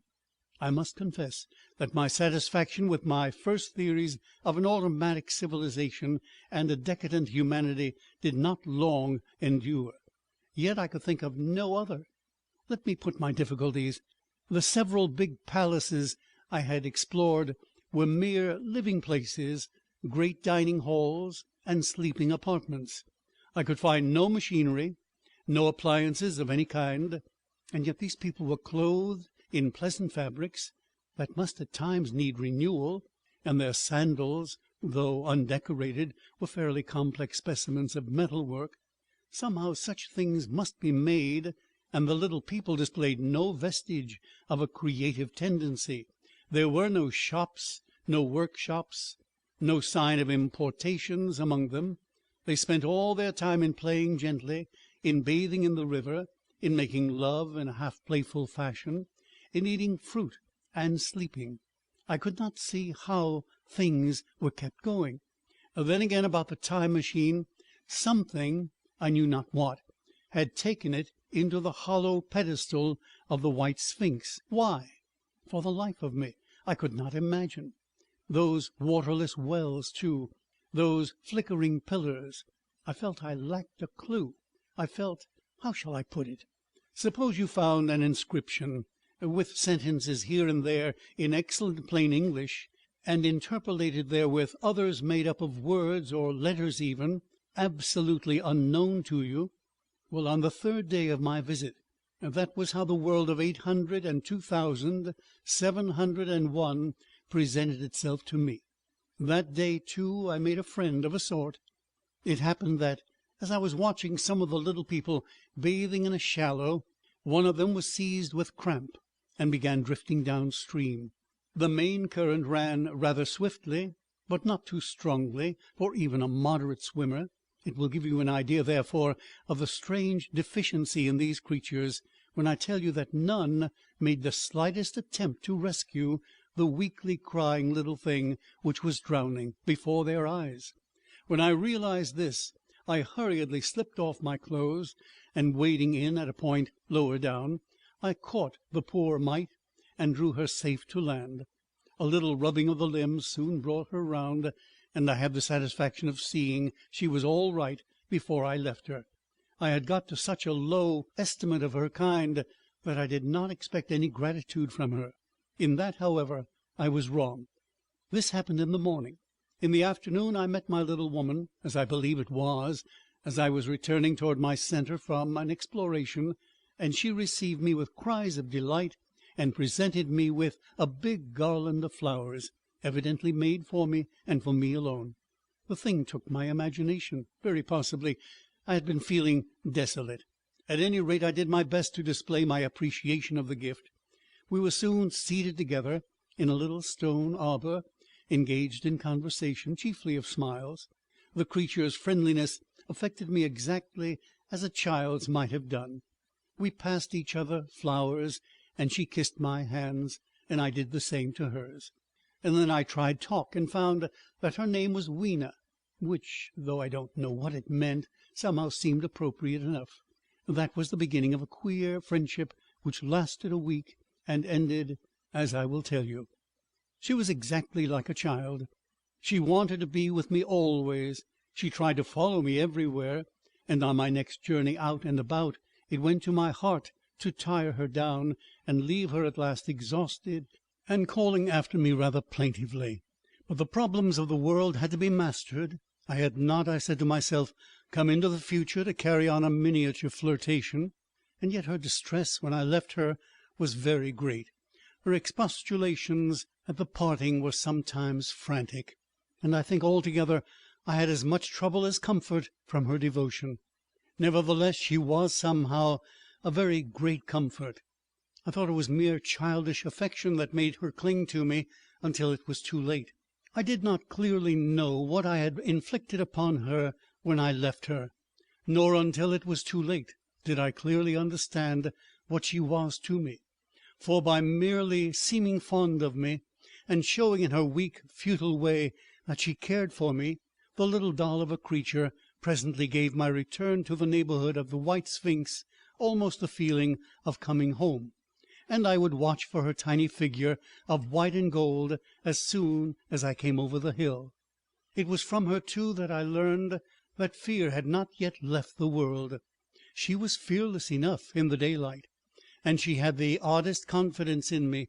For once, in a foolish moment, I made threatening grimaces at her, and she simply laughed at them. But she dreaded the dark, dreaded shadows, the dreaded black things. Darkness to her was the one thing dreadful. It was a singularly passionate emotion, and it set me thinking and observing. I discovered then, among other things, that these little people gathered into the great houses after dark and slept in droves. To enter upon them without a light was to put them into a tumult of apprehension. I never found one out of doors or one sleeping alone within doors after dark. And yet I was still such a blockhead that I missed the lesson of that fear, and in spite of Weena's distress I insisted upon sleeping away from these slumbering multitudes. It troubled her greatly, but in the end her odd affection for me triumphed, and for 5 of the nights of our acquaintance, including the last night of all, she slept with her head pillowed on my arm. But my story slips away from me as I speak of her. It must have been the night before her rescue that I was awakened about dawn. I had been restless, dreaming most disagreeably that I was drowned, and that sea anemones were feeling over my face with their soft palps. I woke with a start, and with an odd fancy that some greyish animal had just rushed out of the chamber. I tried to get to sleep again, but I felt restless and uncomfortable. It was that dim grey hour when things are just creeping out of darknesses, and when everything is colourless and clear-cut and yet unreal. I got up and went down into the great hall, and so out upon the flagstones in front of the palace. I thought I would make a virtue of necessity and see the sunrise. The moon was setting, and the dying moonlight and the first pallor of dawn were mingled in a ghastly half-light. The bushes were inky black, the ground a sombre grey, and the sky colourless and cheerless. And up the hill I thought I could see ghosts. There were several times, as I scanned the slope, I saw white figures. Twice I fancied I saw a solitary white ape-like creature running rather quickly up the hill, and once near the ruins I saw a leash of them carrying some dark body. They moved hastily. I did not see what became of them. It seemed that they vanished among the bushes. The dawn was still indistinct, you must understand. I was feeling that chill, uncertain, early morning feeling you may have known. I doubted my eyes. As the eastern sky grew brighter and the light of the day came on, and its vivid colouring returned upon the world once more, I scanned the view keenly. But I saw no vestige of my white figures. They were mere creatures of the half-light. They must have been ghosts, I said. I wonder whence they dated, for a queer notion of Grant Allen's came into my head and amused me. If each generation die and leave ghosts, he argued, the world at last will get overcrowded with them. On that theory they would have grown innumerable some 800,000 years hence, and it was no great wonder to see 4 at once. But the jest was unsatisfying, and I was thinking of these figures all the morning until Weena's rescue drove them out of my head. I associated them in some indefinite way with the white animal I had startled in my first passionate search for the time machine. But Weena was a pleasant substitute. Yet all the same they were soon destined to take far deadlier possession of my mind. I think I have said how much hotter than our own was the weather of this golden age. I cannot account for it. It may be that the sun was hotter, or the earth nearer the sun. It is usual to assume that the sun will go on cooling steadily in the future, but people unfamiliar with such speculations as those of the younger Darwin forget that the planets must ultimately fall back one by one into the parent body. As these catastrophes occur, the sun will blaze with renewed energy, and it may be that some inner planet had suffered this fate. Whatever the reason, the fact remains that the sun was very much hotter than we know it. Well, one very hot morning, my 4th, I think, as I was seeking shelter from the heat and glare in a colossal ruin near the great house where I slept and fed, there happened this strange thing. Clambering among these heaps of masonry, I found a narrow gallery whose end and side windows were blocked by fallen masses of stone. By contrast with the brilliancy outside, it seemed at first impenetrably dark to me. I entered it groping, for the change from light to blackness made spots of colour swim before me. Suddenly I halted spellbound. A pair of eyes, luminous by reflection against the daylight without, was watching me out of the darkness. The old instinctive dread of wild beasts came upon me. I clenched my hands and steadfastly looked into the glaring eyeballs. I was afraid to turn. Then the thought of the absolute security in which humanity appeared to be living came to my mind, and then I remembered that strange terror of the dark. Overcoming my fear to some extent, I advanced a step and spoke. I will admit that my voice was harsh and ill-controlled. I put out my hand and touched something soft. At once the eyes darted sideways, and something white ran past me. I turned with my heart in my mouth, and saw a queer little ape-like figure, its head held down in a peculiar manner, running across the sunlit space behind me. It blundered against a block of granite, staggered aside, and in a moment was hidden in a black shadow beneath another pile of ruined masonry. My impression of it is, of course, imperfect, but I know it was a dull white and had strange, large, greyish-red eyes, also that there was flaxen hair on its head and down its back. But as I say, it went too fast for me to see distinctly. I cannot even say whether it ran on all fours or only with its forearms held very low. After an instant's pause I followed it into the second heap of ruins. I could not find it at first, but after a time, in the profound obscurity, I came upon one of those round well-like openings of which I have told you, half closed by a fallen pillar. A sudden thought came to me. Could this thing have vanished down the shaft? I lit a match, and looking down, I saw a small, white, moving creature with large, bright eyes, which regarded me steadfastly as it retreated. It made me shudder. It was so like a human spider. It was clambering down the wall, and now I saw for the first time a number of metal foot and hand rests forming a kind of ladder down the shaft. Then the light burned my fingers and fell out of my hand, going out as it dropped. And when I had lit another, the little monster had disappeared. I do not know how long I sat peering down that well. It was not for some time that I could succeed in persuading myself that the thing I had seen was human. But gradually the truth dawned on me, that man had not remained one species, but had differentiated into two distinct animals, that my graceful children of the upper world were not the sole descendants of our generation, but that this bleached, obscene, nocturnal thing which had flashed before me was also heir to all the ages. I thought of the flickering pillars and of my theory of an underground ventilation. I began to suspect their true import. And what, I wondered, was this lemur doing in my scheme of a perfectly balanced organization? How was it related to the indolent serenity of the beautiful upper worlders? And what was hidden down there at the foot of that shaft? I sat upon the edge of the well, telling myself that, at any rate, there was nothing to fear, and that there I must descend for the solution of my difficulties. And withal I was absolutely afraid to go.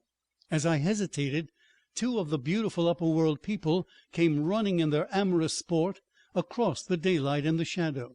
The male pursued the female, flinging flowers at her as he ran. They seemed distressed to find me, my arm against the overturned pillar, peering down the well. Apparently it was considered bad form to remark these apertures, for when I pointed to this one and tried to frame a question about it in their tongue, they were still more visibly distressed and turned away. But they were interested by my matches, and I struck some to amuse them. I tried them again about the well, and again I failed. So presently I left them, meaning to go back to Weena and see what I could get from her. But my mind was already in revolution. My guesses and impressions were slipping and sliding to a new adjustment. I had now a clue to the import of these wells, to the ventilating towers, to the mystery of the ghosts, to say nothing of a hint at the meaning of the bronze gates and the fate of the time machine.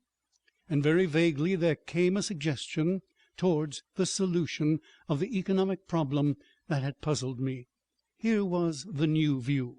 Plainly, this second species of man was subterranean. There were three circumstances in particular which made me think that its rare emergence above ground was the outcome of a long continued underground habit. In the first place, there was the bleached look common in most animals that live largely in the dark, the white fish of the Kentucky caves, for instance. Then those large eyes, with that capacity for reflecting light, are common features of nocturnal things, witness the owl and the cat. And last of all, that evident confusion in the sunshine, that hasty yet fumbling awkward flight toward dark shadow, and that peculiar carriage of the head while in the light, all reinforce the theory of an extreme sensitiveness of the retina. Beneath my feet, then, the earth must be tunnelled enormously, and these tunnelings were the habitat of the new race. The presence of ventilating shafts and wells along the hill slopes, everywhere, in fact, except along the river valley, showed how universal were its ramifications. What so natural, then, as to assume that it was in this artificial underworld that such work as was necessary to the comfort of the daylight race was done? The notion was so plausible that I at once accepted it, and went on to assume the how of this splitting of the human species. I dare say you will anticipate the shape of my theory, though for myself I very soon felt that it fell far short of the truth. At first, proceeding from the problems of our own age, it seemed clear as daylight to me that the gradual widening of the present merely temporary and social difference between the capitalist and the labourer was the key to the whole position. No doubt it will seem grotesque enough to you, and wildly incredible, and yet even now there are existing circumstances to point that way. There is a tendency to utilize underground space for the less ornamental purposes of civilization. There is the Metropolitan Railway in London, for instance. There are new electric railways. There are subways. There are underground workrooms and restaurants, and they increase and multiply. Evidently, I thought, this tendency had increased till industry had gradually lost its birthright in the sky. I mean that it had gone deeper and deeper into larger and ever larger underground factories, spending a still increasing amount of its time therein, till in the end, even now, does not an East End worker live in such artificial conditions as practically to be cut off from the natural surface of the earth? Again, the exclusive tendency of richer people, due no doubt to their increasing refinement of their education and the widening gulf between them and the rude violence of the poor, is already leading to the closing, in their interest, of considerable portions of the surface of the land. About London, for instance, perhaps half the prettier country is shut in against intrusion, and this same widening gulf, which is due to the length and expense of the higher educational process and the increased facilities for and temptations towards refined habits on the part of the rich, will make that exchange between class and class, that promotion by intermarriage which at present retards the splitting of our species along lines of social stratification, less and less frequent. So in the end, above ground you must have the haves, pursuing pleasure and comfort and beauty, and below ground the have-nots, the workers getting continually adapted to the conditions of their labour.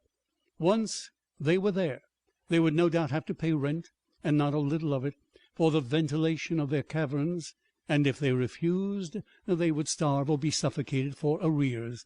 Such of them as were so constituted as to be miserable and rebellious would die, and in the end, the balance being permanent, the survivors would become as well adapted to the conditions of underground life and as happy in their way as the upper world people were to theirs.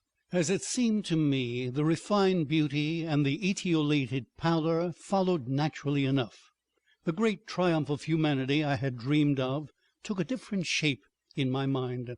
It had been no such triumph of moral education and general co-operation as I had imagined. Instead, I saw a real aristocracy, armed with a perfected science and working to a logical conclusion the industrial system of today. Its triumph had not been simply a triumph over nature, but a triumph over nature and the fellow man. This, I must warn you, was my theory at the time. I had no convenient cicerone in the pattern of the Utopian books. My explanation may be absolutely wrong. I still think it is the most plausible one, but even on this supposition, the balanced civilization that was at last attained must have long since passed its zenith, and was now far fallen into decay. The too perfect security of the upper worlders had led them to a slow movement of degeneration, to a general dwindling in size, strength, and intelligence. That I could see clearly enough already. What had happened to the undergrounders I did not yet suspect, but from what I had seen of the Morlocks, that, by the by, was the name by which these creatures were called, I could imagine that the modification of the human type was even far more profound than among the Eloi, the beautiful race that I already knew. Then came troublesome doubts. Why had the Morlocks taken my time machine? For I felt sure it was they who had taken it. Why, too, if the Eloi were masters, could they not restore the machine to me? And why were they so terribly afraid of the dark? I proceeded, as I have said, to question Weena about this underworld, but here again I was disappointed. At first she would not understand my questions, and presently she refused to answer them. She shivered as though the topic were unendurable, and when I pressed her, perhaps a little harshly, she burst into tears. They were the only tears, except my own, I ever saw in that golden age. When I saw them I ceased abruptly to trouble about the Morlocks, and was only concerned in banishing these signs of the human inheritance from Weena's eyes. And very soon she was smiling and clapping her hands, while I solemnly burned a match. It may seem odd to you, but it was 2 days before I could follow up the new-found clue in what was manifestly the proper way.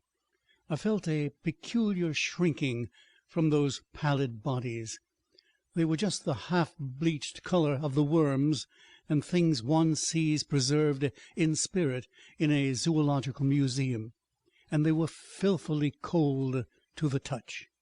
Probably my shrinking was largely due to the sympathetic influence of the Eloi, whose disgust of the Morlocks I now began to appreciate. The next night I did not sleep well. Probably my health was a little disordered.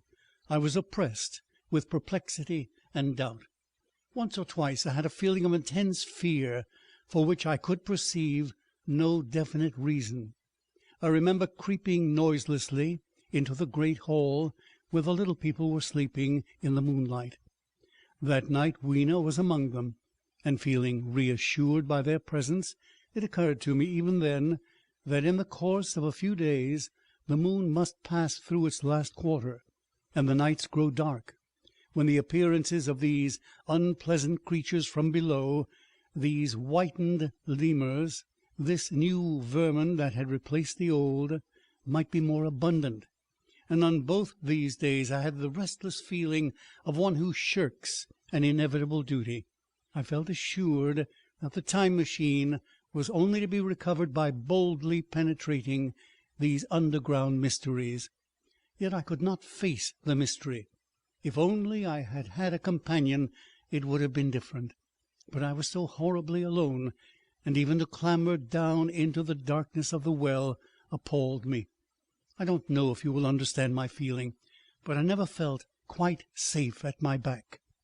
It was this restlessness, this insecurity perhaps, that drove me further and further afield in my exploring expeditions. Going to the south-westward toward the rising country that is now called Combe Wood, I observed far off in the direction of the 19th century Banstead, a vast green structure different in character from any I had hitherto seen. It was larger than the largest of the palaces or ruins I knew, and the facade had an oriental look, the face of it having the lustre as well as the pale green tint, a kind of bluish green of a certain type of Chinese porcelain. This difference in aspect suggested a difference in use, and I was minded to push on and explore. But the day was growing late, and I had come upon the site of the place after a long and tiring circuit. So I resolved to hold over the adventure for the following day, and I returned to the welcome and the caresses of little Weena. But next morning I perceived clearly enough that my curiosity regarding the palace of green porcelain was a piece of self-deception, to enable me to shirk by another day an experience I dreaded. I resolved I would make the descent without further waste of time, and started out in the early morning toward a well near the ruins of granite and aluminum. Little Weena ran with me. She danced beside me to the well, but when she saw me lean over the mouth and look downward, she seemed strangely disconcerted. "Good-bye, little Weena," I said, kissing her, and then putting her down, I began to feel over the parapet for the climbing hooks, rather hastily, I may as well confess, for I feared my courage might leak away. At first she watched me in amazement, and then she gave a most piteous cry, and running to me, she began to pull at me with her little hands. I think her opposition nerved me rather to proceed. I shook her off, perhaps a little roughly, and in another moment I was in the throat of the well. I saw her agonized face over the parapet and smiled to reassure her. Then I had to look down at the unstable hooks to which I clung. I had to clamber down a shaft of perhaps 200 yards.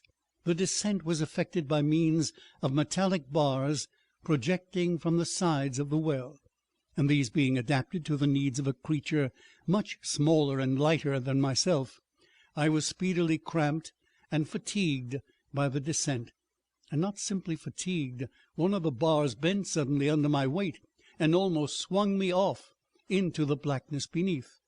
For a moment I hung by one hand, and after that experience I did not dare to rest again, though my arms and back were presently acutely painful. I went on clambering down the sheer descent with as quick a motion as possible.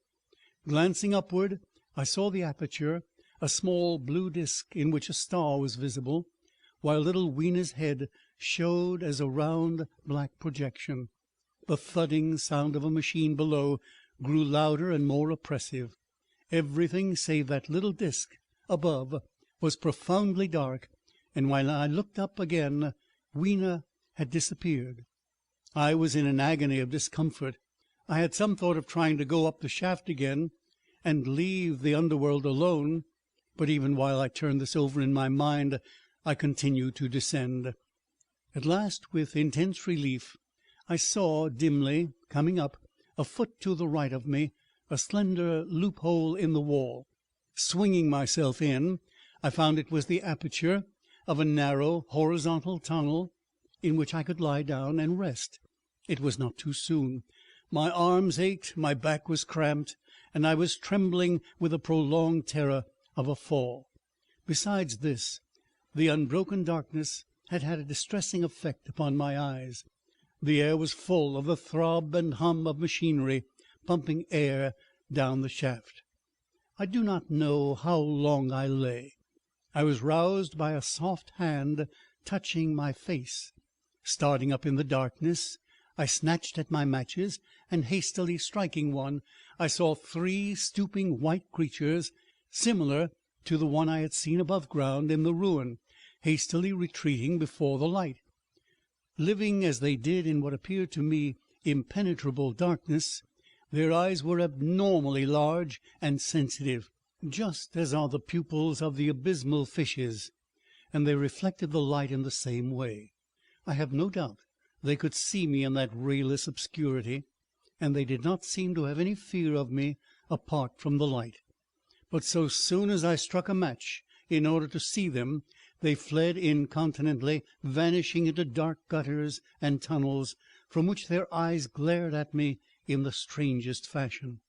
I tried to call to them, but the language they had was apparently different from that of the overworld people, so that I was needs left to my own unaided efforts.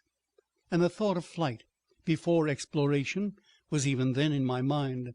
But I said to myself, "You're in for it now," and feeling my way along the tunnel, I found the noise of machinery grow louder. Presently the walls fell away from me, and I came to a large open space, and striking another match, saw that I had entered a vast arched cavern, which stretched into utter darkness beyond the range of my light.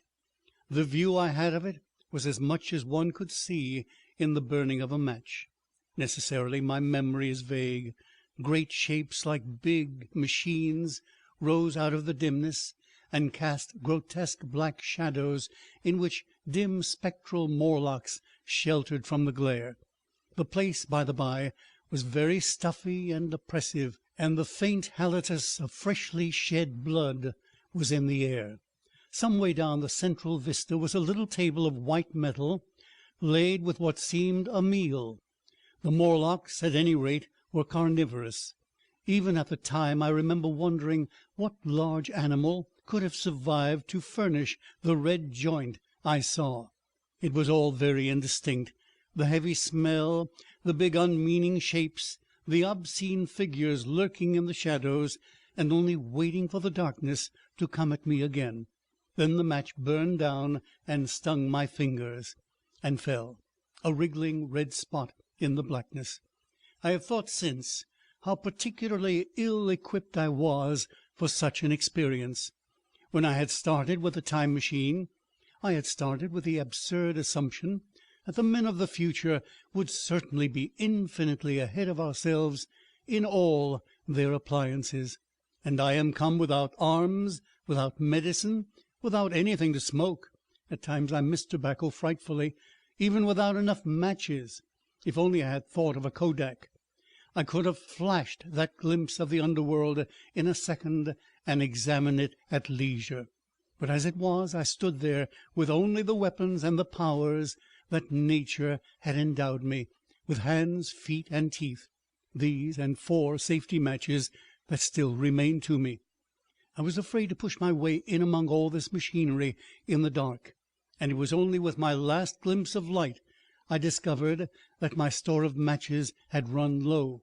It had never occurred to me until that moment that there was any need to economize them, and I had wasted almost half a box in astonishing the upper-worlders, to whom fire was a novelty. Now, as I say, I had 4 left, and while I stood in the dark, a hand touched mine. Lank fingers came feeling over my face, and I was sensible of a peculiar unpleasant odour. I fancied I heard the breathing of a crowd of those dreadful little beings about me. I felt the box of matches in my hand being gently disengaged, and other hands behind me plucking at my clothing. The sense of these unseen creatures examining me was indescribably unpleasant. The sudden realization of my ignorance of their ways of thinking and doing came home to me very vividly in the darkness. I shouted at them as loudly as I could. They started away, and then I could feel them approaching me again. They clutched at me more boldly, whispering odd sounds to each other. I shivered violently and shouted again rather discordantly. Now this time they were not so seriously alarmed, and they made a queer laughing noise as they came back at me. I will confess I was horribly frightened. I determined to strike another match and escape under the protection of its glare. I did so, and eking out the flicker with a scrap of paper from my pocket, I made good my retreat to the narrow tunnel. But I had scarce entered this when my light was blown out, and in the blackness I could hear the Morlocks rustling like wind among leaves and pattering like the rain as they hurried after me. In a moment I was clutched by several hands, and there was no mistaking that they were trying to haul me back. I struck another light and waved it in their dazzled faces. You can scarce imagine how nauseatingly inhuman they looked, these pale chinless faces and great lidless pinkish grey eyes, as they stared in their blindness and bewilderment. But I did not stay to look, I promise you. I retreated again, and when my second match had ended, I struck my third. It had almost burned through when I reached the opening into the shaft.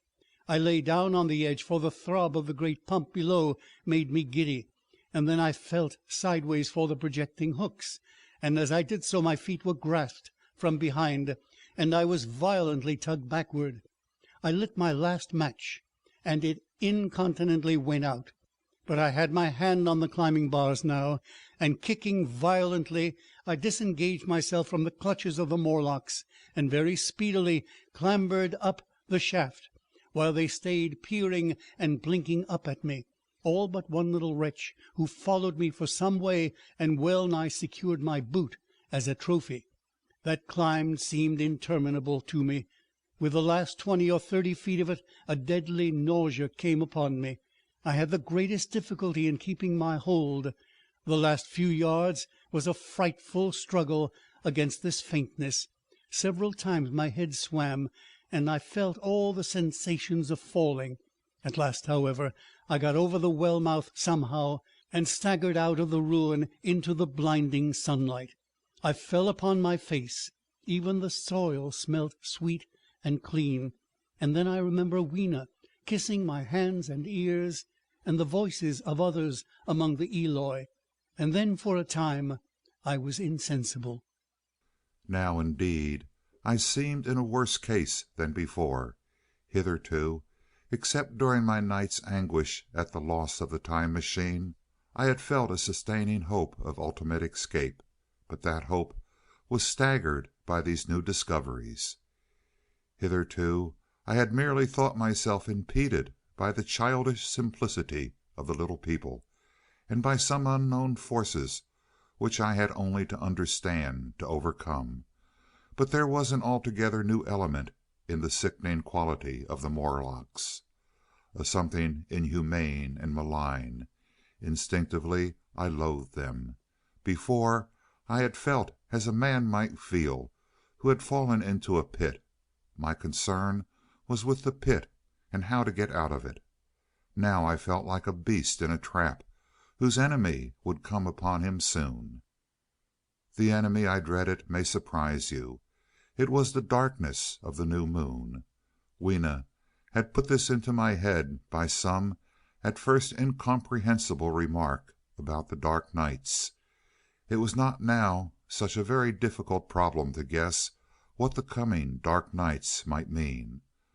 The moon was on the wane. Each night there was a longer interval of darkness, and now I understood to some slight degree at least the reason of the fear of the little upper world people for the dark. I wondered vaguely what foul villainy it might be that the Morlocks did under the new moon. I felt pretty sure now that my second hypothesis was all wrong. The upper world people might once have been the favored aristocracy, and the Morlocks their mechanical servants. But that had long since passed away. The two species that had resulted from the evolution of man were sliding down towards, or had already arrived at, an altogether new relationship. The Eloi, like the Carolingian kings, had decayed to a mere beautiful futility.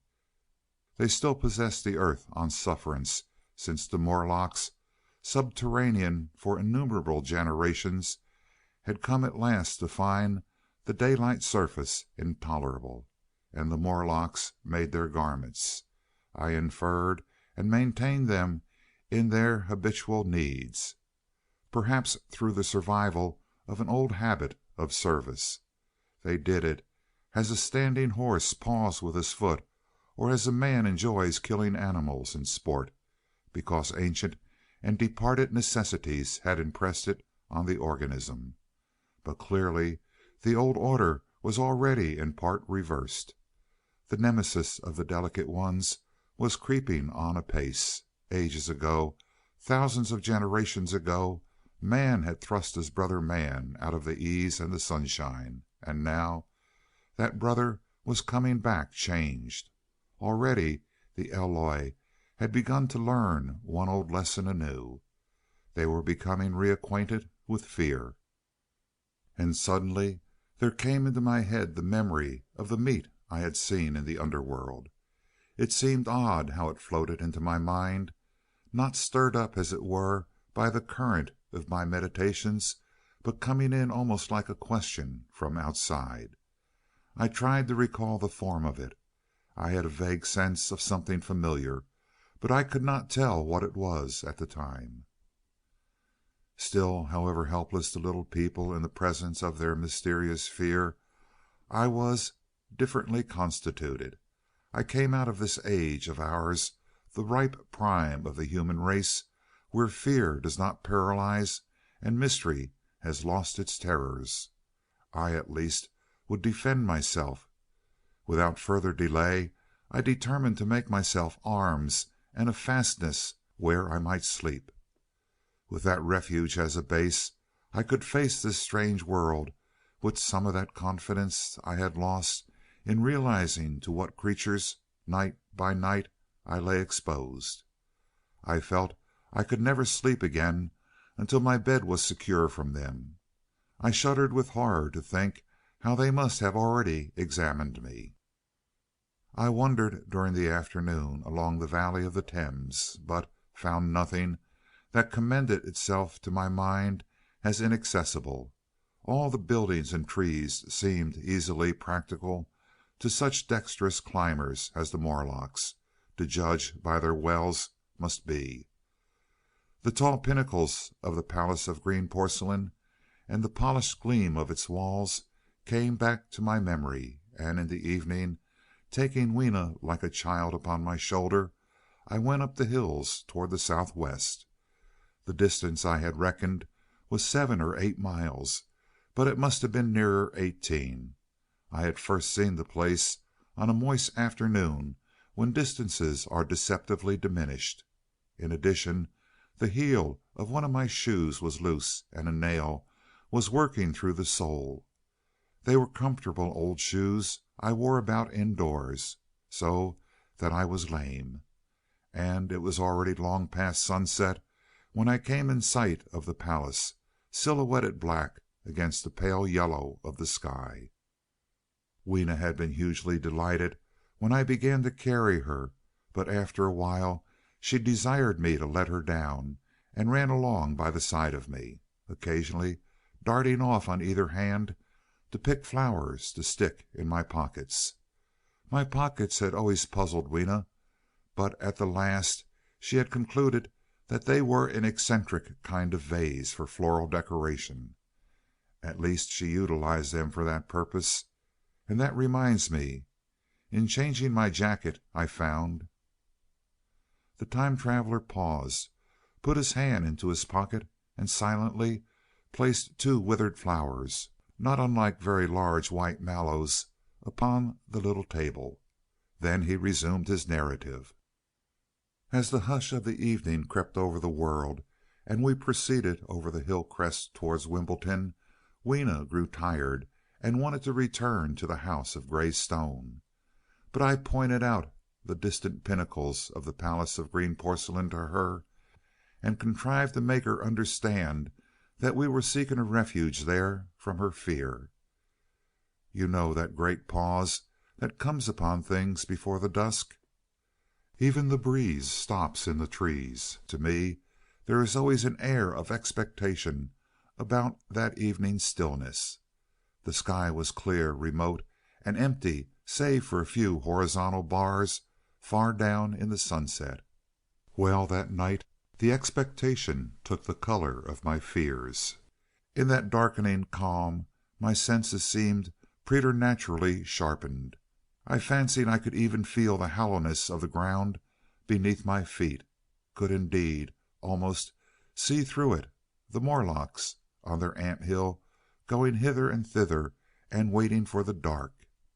In my excitement I fancied that they would receive my invasion of their burrows as a declaration of war. And why had they taken my time machine?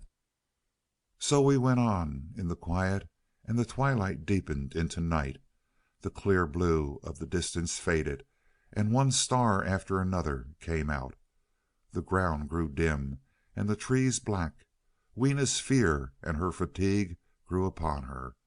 I took her in my arms and talked to her and caressed her. Then, as the darkness grew deeper, she put her arms around my neck, and closing her eyes, tightly pressed her face against my shoulder. So we went down a long slope into a valley, and there in the dimness I almost walked into a little river. This I waded, and went up the opposite side of the valley, past a number of sleeping houses, and by a statue, a faun or some such figure, minus the head. Here too were acacias. So far I had seen nothing of the Morlocks, but it was yet early in the night, and the darker hours before the old moon rose were still to come. From the brow of the next hill I saw a thick wood spreading wide and black before me. I hesitated at this. I could see no end to it, either to the right or the left. Feeling tired, My feet in particular were very sore. I carefully lowered Weena from my shoulder as I halted, and sat down upon the turf. I could no longer see the palace of green porcelain, and I was in doubt of my direction. I looked into the thickness of the wood and thought of what it might hide. Under that dense tangle of branches one would be out of sight of the stars. Even were there no other lurking danger, a danger I did not care to let my imagination loose upon, there would still be all the roots to stumble over, and the tree boles to strike against. I was very tired, too, after the excitement of the day, so I decided that I would not face it, but would pass the night upon the open hill. Weena, I was glad to find, was fast asleep. I carefully wrapped her in my jacket and sat down beside her to wait for the moonrise. The hillside was quiet and deserted, but from the black of the wood there came now and then a stir of living things. Above me shone the stars, for the night was very clear. I felt a certain sense of friendly comfort in their twinkling. All the old constellations had gone from the sky, however. That slow movement which is imperceptible in 100 human lifetimes had long since rearranged them in unfamiliar groupings, but the Milky Way, it seemed to me, was still the same tattered streamer of stardust as of yore. Southward, as I judged it, was a very bright red star that was new to me. It was even more splendid than our own green Sirius. Amid all these scintillating points of light, one bright planet shone kindly and steadily like the face of an old friend. Looking at these stars suddenly dwarfed my own troubles, and all the gravities of terrestrial life. I thought of their unfathomable distance, and the slow inevitable drift of their movements out of the unknown past into the unknown future. I thought of the great precessional cycle that the pole of the earth describes. Only 40 times had that silent revolution occurred during all the years that I had traversed. And during these few revolutions, all the activity, all the traditions, the complex organizations, the nations, languages, literatures, aspirations, even the mere memory of man as I knew him, had been swept out of existence. Instead were these frail creatures who had forgotten their high ancestry, and the white things of which I went in terror. Then I thought of the great fear that was between the two species, and for the first time, with a sudden shiver, came the clear knowledge of what the meat I had seen might be. Yet it was too horrible. I looked at little Weena sleeping beside me, her face white and star-like under the stars, and forthwith dismissed the thought.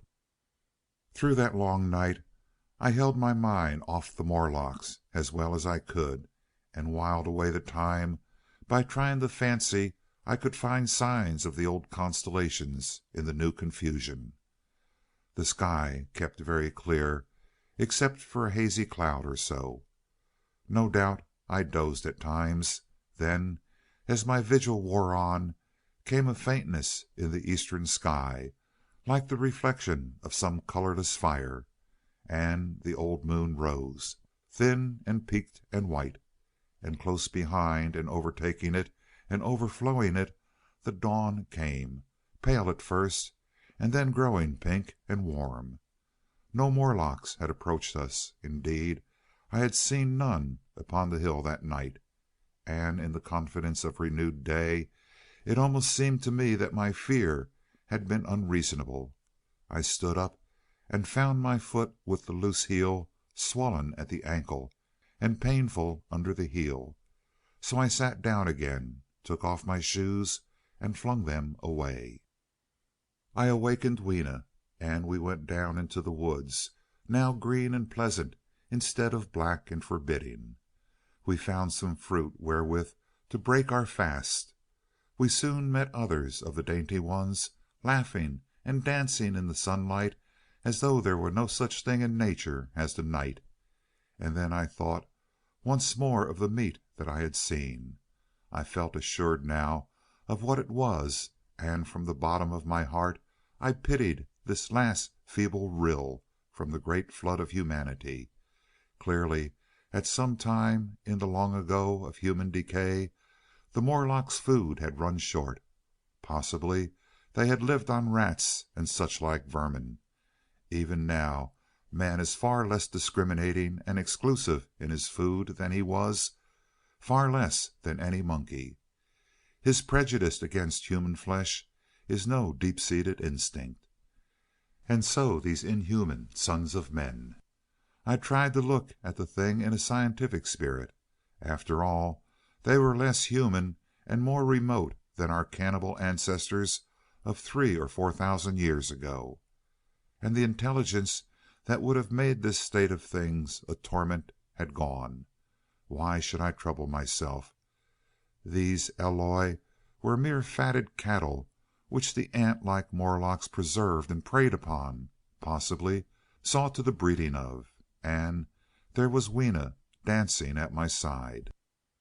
Then I tried to preserve myself from the horror that was coming upon me by regarding it as a rigorous punishment of human selfishness. Man had been content to live in ease and delight upon the labors of his fellow man, had taken necessity as his watchword and excuse, and in the fullness of time necessity had come home to him. I even tried a Carlyle-like scorn of this wretched aristocracy in decay. But this attitude of mind was impossible. However great their intellectual degradation, the Eloi had kept too much of the human form not to claim my sympathy, and to make me perforce a sharer in their degradation and their fear. I had at that time a very vague idea as to the course I should pursue. My first was to secure some safe place of refuge, to make myself such arms of metal or stone as I could contrive. That necessity was immediate. In the next place, I hoped to procure some means of fire, so that I should have the weapon of a torch at hand, for nothing I knew would be more efficient against these Morlocks. Then I wanted to arrange some contrivance to break open the doors of bronze under the White Sphinx. I had in mind a battering ram. I had a persuasion that if I could enter those doors and carry a blaze of light before me, I should discover the time machine and escape. I could not imagine the Morlocks were strong enough to move it far away. Weena I had resolved to bring with me to our own time. And turning such schemes over in my mind, I pursued our way towards the building which my fancy had chosen as our dwelling. I found the palace of green porcelain when we approached it about noon, deserted and falling into ruin. Only ragged vestiges of glass remained in its windows, and great sheets of green facing had fallen away from the corroded metallic framework. It lay very high upon a turfy down, and looking northeastward before I entered it, I was surprised to see a large estuary or even creek, where I judged Wandsworth and Battersea must once have been. I thought then, though I never followed up the thought, of what might have happened or might be happening to the living things in the sea. The material of the palace proved on examination to be indeed porcelain, and along the face of it I saw an inscription in some unknown character. I thought rather foolishly that Weena might help me to interpret this, but I only learned that the bare idea of writing had never entered her head. She always seemed to me, I fancy, more human than she was, perhaps because her affection was so human.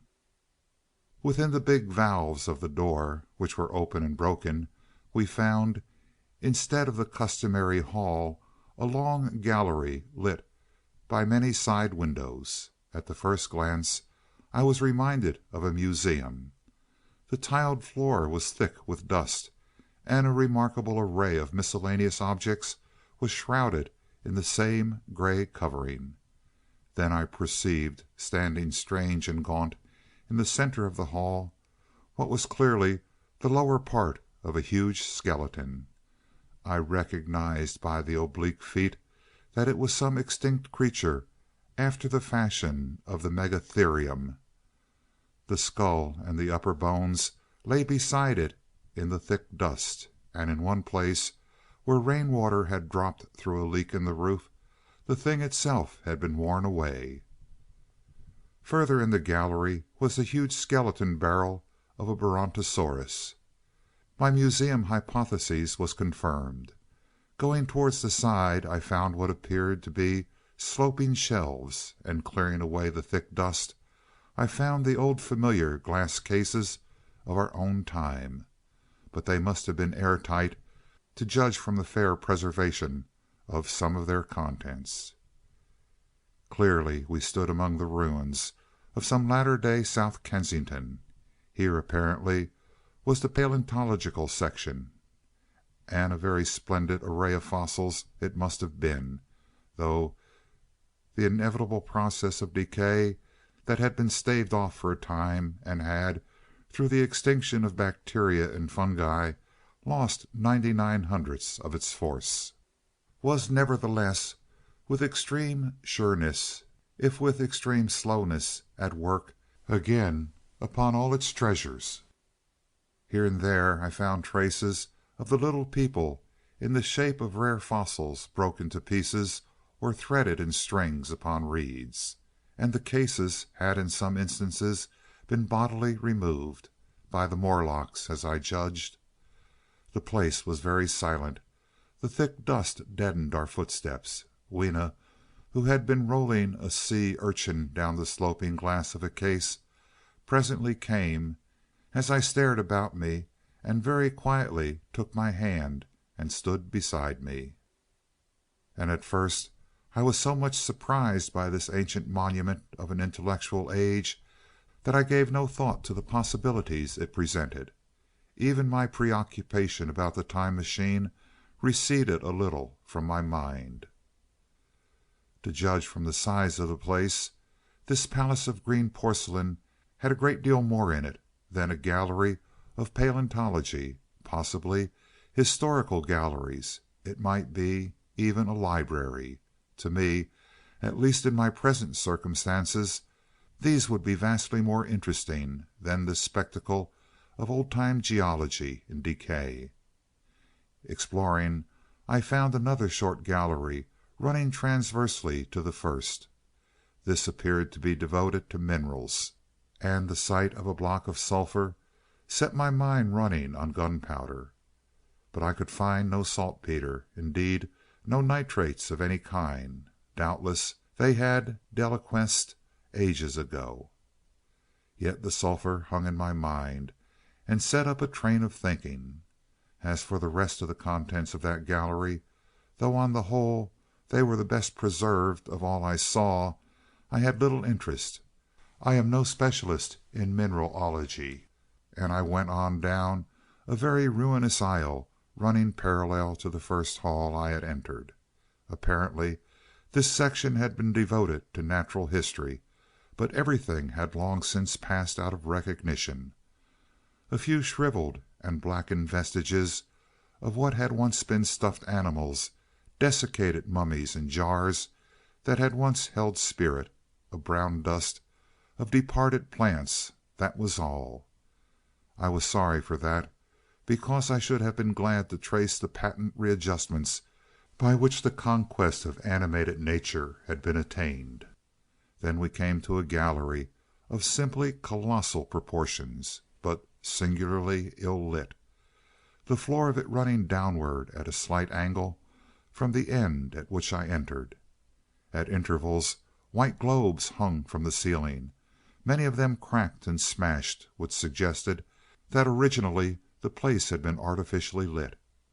Here I was more in my element, for rising on either side of me were the huge bulks of big machines, all greatly corroded and many broken down, but some still fairly complete.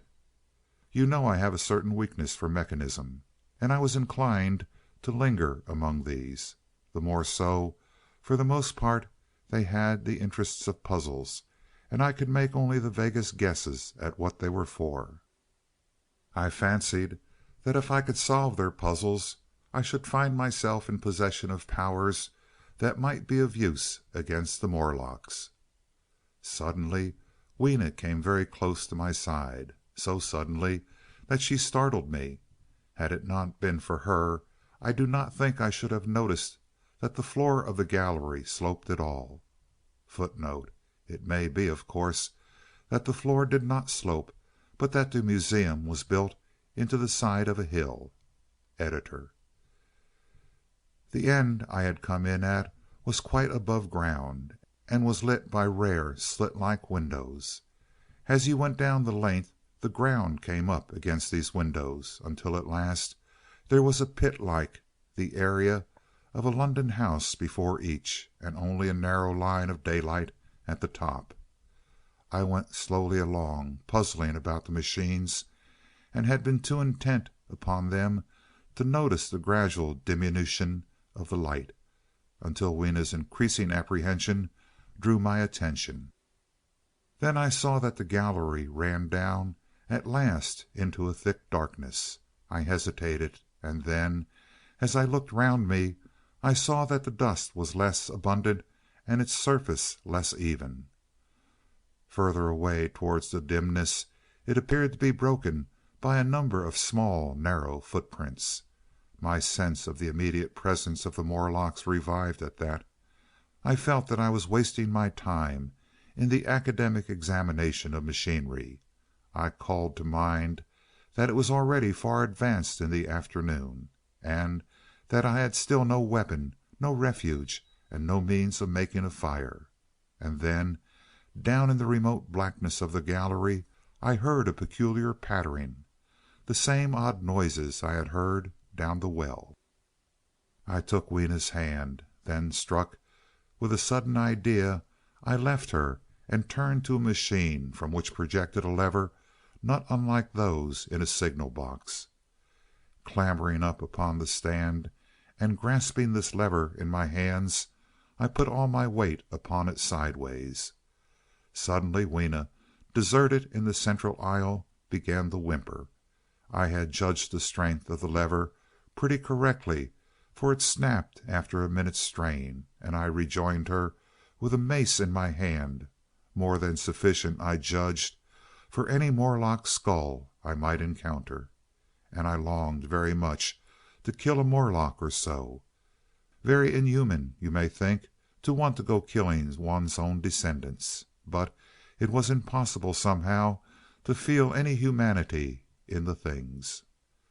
Only my disinclination to leave Weena, and a persuasion that if I began to slack my thirst for murder, my time machine might suffer, restrained me from going straight down the gallery and killing the brutes I heard. Well, mace in one hand and Weena in the other, I went out of that gallery and into another and still larger one, which at first glance reminded me of a military chapel hung with tattered flags. The brown and charred rags that hung from the sides of it I presently recognized as the decaying vestiges of books. They had long since dropped to pieces, and every semblance of print had left them, but here and there were warped boards and cracked metallic clasps that told the tale well enough. Had I been a literary man, I might perhaps have moralized upon the futility of all ambition, but as it was, the thing that struck me with keenest force was an enormous waste of labor to which this somber wilderness of rotting paper testified. At the time, I will confess that I thought chiefly of the Philosophical Transactions and my own 17 papers upon physical optics. Then, going up a broad staircase, we came to what may once have been a gallery of technical chemistry, and here I had not a little hope of useful discoveries. Except at one end where the roof had collapsed, this gallery was well preserved. I went eagerly to every unbroken case, and at last, in one of the really airtight cases, I found a box of matches. Very eagerly I tried them. They were perfectly good. They were not even damp. I turned to Weena. "Dance!" I cried to her in her own tongue. For now I had a weapon indeed against the horrible creatures we feared. And so, in that derelict museum, upon the thick soft carpeting of dust, to Weena's huge delight, I solemnly performed a kind of composite dance, whistling "The Land of the Leal" as cheerfully as I could. In part it was a modest can-can, in part a step dance, in part a skirt dance so far as my tail-coat permitted, and in part original. For I am naturally inventive, as you know. Now I still think that for this box of matches to have escaped the wear of time for immemorial years was a most strange, as for me it was a most fortunate thing. Yet oddly enough I found a far unlikelier substance, and that was camphor. I found it in a sealed jar that by chance, I suppose, had been really hermetically sealed. I fancied at first that it was paraffin wax, and smashed the glass accordingly. But the odor of camphor was unmistakable. In the universal decay this volatile substance had chanced to survive, perhaps through many thousands of centuries. It reminded me of a sepia painting I had once seen done from the ink of a fossil belemnite that might have perished and become fossilized millions of years ago. I was about to throw it away, but I remembered that it was inflammable and burned with a good bright flame, was, in fact, an excellent candle. I put it in my pocket. I found no explosives, however, nor any means of breaking down the bronze doors. As yet my iron crowbar was the most helpful thing I had chanced upon. Nevertheless, I left that gallery greatly elated. I cannot tell you all the story of that long afternoon. It would require a great effort of memory to recall my explorations in at all the proper order. I remember a long gallery of rusting stands of arms, and how I hesitated between my crowbar and a hatchet or a sword. I could not carry both, however, and my bar of iron promised best against the bronze gates. There were numbers of guns, pistols, and rifles. The most were masses of rust, but many were of some new metal, and still fairly sound. But any cartridges or powder there may once have been had rotted into dust. One corner I saw was charred and shattered, perhaps, I thought, by an explosion among the specimens. In another place was a vast array of idols, Polynesian, Mexican, Grecian, Phoenician, every country on earth, I should think. And here, yielding to an irresistible impulse, I wrote my name upon the nose of a steatite monster from South America that particularly took my fancy. As the evening drew on, my interest waned. I went through gallery after gallery, dusty, silent, often ruinous, the exhibits sometimes mere heaps of rust and lignite, sometimes fresher. In one place I suddenly found myself near the model of a tin mine, and then by the merest accident I discovered, in an airtight case, 2 dynamite cartridges. I shouted "Eureka!" and smashed the case with joy. Then came a doubt. I hesitated. Then, selecting a little side gallery, I made my essay. I never felt such a disappointment as I did in waiting 5, 10, 15 minutes for an explosion that never came. Of course the things were dummies, as I might have guessed from their presence. I really believe that had they not been so, I should have rushed off incontinently and blown Sphinx, bronze doors, and, as it proved, my chances of finding the time machine altogether into non-existence. It was after that, I think, that we came to a little open court within the palace. It was turfed, and had 3 fruit trees, so we rested and refreshed ourselves. Towards sunset I began to consider our position, Night was creeping upon us, and my inaccessible hiding place had still to be found. But that troubled me very little now. I had in my possession a thing that was, perhaps, the best of all defense against the Morlocks. I had matches. I had the camphor in my pocket, too, if a blaze were needed.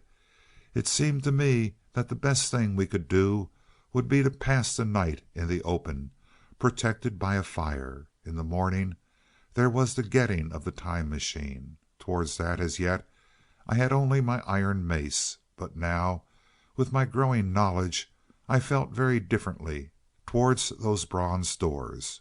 Up to this I had refrained from forcing them, largely because of the mystery on the other side. They had never impressed me as being very strong, and I hoped to find my bar of iron not altogether inadequate for the work. We emerged from the palace while the sun was still in part above the horizon. I was determined to reach the White Sphinx early the next morning, and ere the dusk I purposed pushing through the woods that had stopped me on the previous journey. My plan was to go as far as possible that night, and then, building a fire, to sleep in the protection of its glare. Accordingly, as we went along I gathered any sticks or dried grass I saw, and presently had my arms full of such litter. Thus loaded, our progress was slower than I had anticipated, and besides, Weena was tired, and I began to suffer from sleepiness too, so that it was full night before we reached the wood. Upon the shrubby hill of its edge Weena would have stopped, fearing the darkness before us, but a singular sense of impending calamity, that should indeed have served me as a warning, drove me onward. I had been without sleep for a night and 2 days, and I was feverish and irritable. I felt sleep coming upon me, and the Morlocks with it. While we hesitated, among the black bushes behind us, and dim against their blackness, I saw 3 crouching figures. There was scrub and long grass all about us, and I did not feel safe from their insidious approach. The forest, I calculated, was rather less than a mile across. If we could get through it to the bare hillside, there, as it seemed to me, was an altogether safer resting place. I thought that with my matches and my camphor I could contrive to keep my path illuminated through the woods. Yet it was evident that if I was to flourish matches with my hands, I should have to abandon my firewood. So, rather reluctantly, I put it down, and then it came into my head that I would amaze our friends behind by lighting it. I was to discover the atrocious folly of this proceeding, but it came to my mind as an ingenious move for covering our retreat.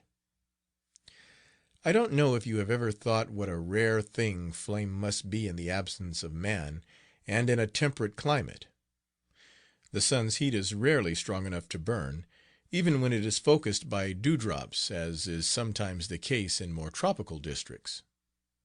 Lightning may blast and blacken, but it rarely gives rise to widespread fire. Decaying vegetation may occasionally smolder with the heat of its fermentation, but this rarely results in flame. In this decadence, too, the art of fire making had been forgotten on the earth. The red tongues that went licking up my heap of wood were an altogether new and strange thing to Weena. She wanted to run to it and play with it. I believe she would have cast herself into it had I not restrained her. But I caught her up, and in spite of her struggles, plunged boldly before me into the wood. For a little way the glare of my fire lit the path. Looking back presently I could see, through the crowded stems, that from my heap of sticks the blaze had spread to some bushes adjacent, and a curved line of fire was creeping up the grass of the hill. I laughed at that, and turned again to the dark trees before me. It was very black, and Weena clung to me convulsively, but there was still, as my eyes grew accustomed to the darkness, sufficient light for me to avoid the stems. Overhead it was simply black, except where a gap of remote blue sky shone down upon us here and there. I struck none of my matches because I had no hand free. Upon my left arm I carried my little one, in my right hand I had my iron bar. For some way I heard nothing but the crackling twigs under my feet, the faint rustle of the breeze above, and my own breathing and the throb of the blood vessels in my ears. Then I seemed to know of a pattering about me. I pushed on grimly. The pattering grew more distinct, and then I caught the same queer sound and voices I had heard in the underworld. There were evidently several of the Morlocks, and they were closing in upon me. Indeed, in another minute I felt a tug at my coat, then something at my arm, and Weena shivered violently and became quite still. It was time for a match, but to get one I must put her down. I did so, and as I fumbled with my pocket a struggle began in the darkness about my knees, perfectly silent on her part, and with the same peculiar cooing sounds from the Morlocks. Soft little hands, too, were creeping over my coat and back, touching even my neck. Then the match scratched and fizzed. I held it flaring, and saw the white backs of the Morlocks in flight amid the trees. I hastily took a lump of camphor from my pocket and prepared to light it as soon as the match should wane. Then I looked at Weena. She was lying clutching my feet and quite motionless, with her face to the ground. With a sudden fright I stooped to her. She seemed scarcely to breathe. I lit the block of camphor and flung it to the ground, and as it split and flared up and drove back the Morlocks and the shadows, I knelt down and lifted her. The wood behind seemed full of the stir and murmur of a great company. She seemed to have fainted. I put her carefully upon my shoulder and rose to push on, and then there came a horrible realization. In maneuvering with my matches and Weena, I had turned myself about several times, and now I had not the faintest idea in what direction lay my path. For all I knew, I might be facing back towards the Palace of Green Porcelain. I found myself in a cold sweat. I had to think rapidly what to do. I determined to build a fire and encamp where we were. I put Weena, still motionless, down upon a turfy bowl, and very hastily, as my first lump of camphor waned, I began collecting sticks and leaves. Here and there out of the darkness round me the Morlock's eyes shone like carbuncles. The camphor flickered and went out. I lit a match, and as I did so, two white forms that had been approaching Weena dashed hastily away. One was so blinded by the light that he came straight for me, and I felt his bones grind under the blow of my fist. He gave a whoop of dismay, staggered a little way, and fell down. I lit another piece of camphor and went on gathering my bonfire.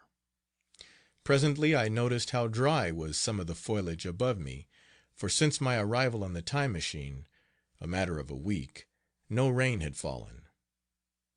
So, instead of casting about among the trees for fallen twigs, I began leaping up and dragging down branches.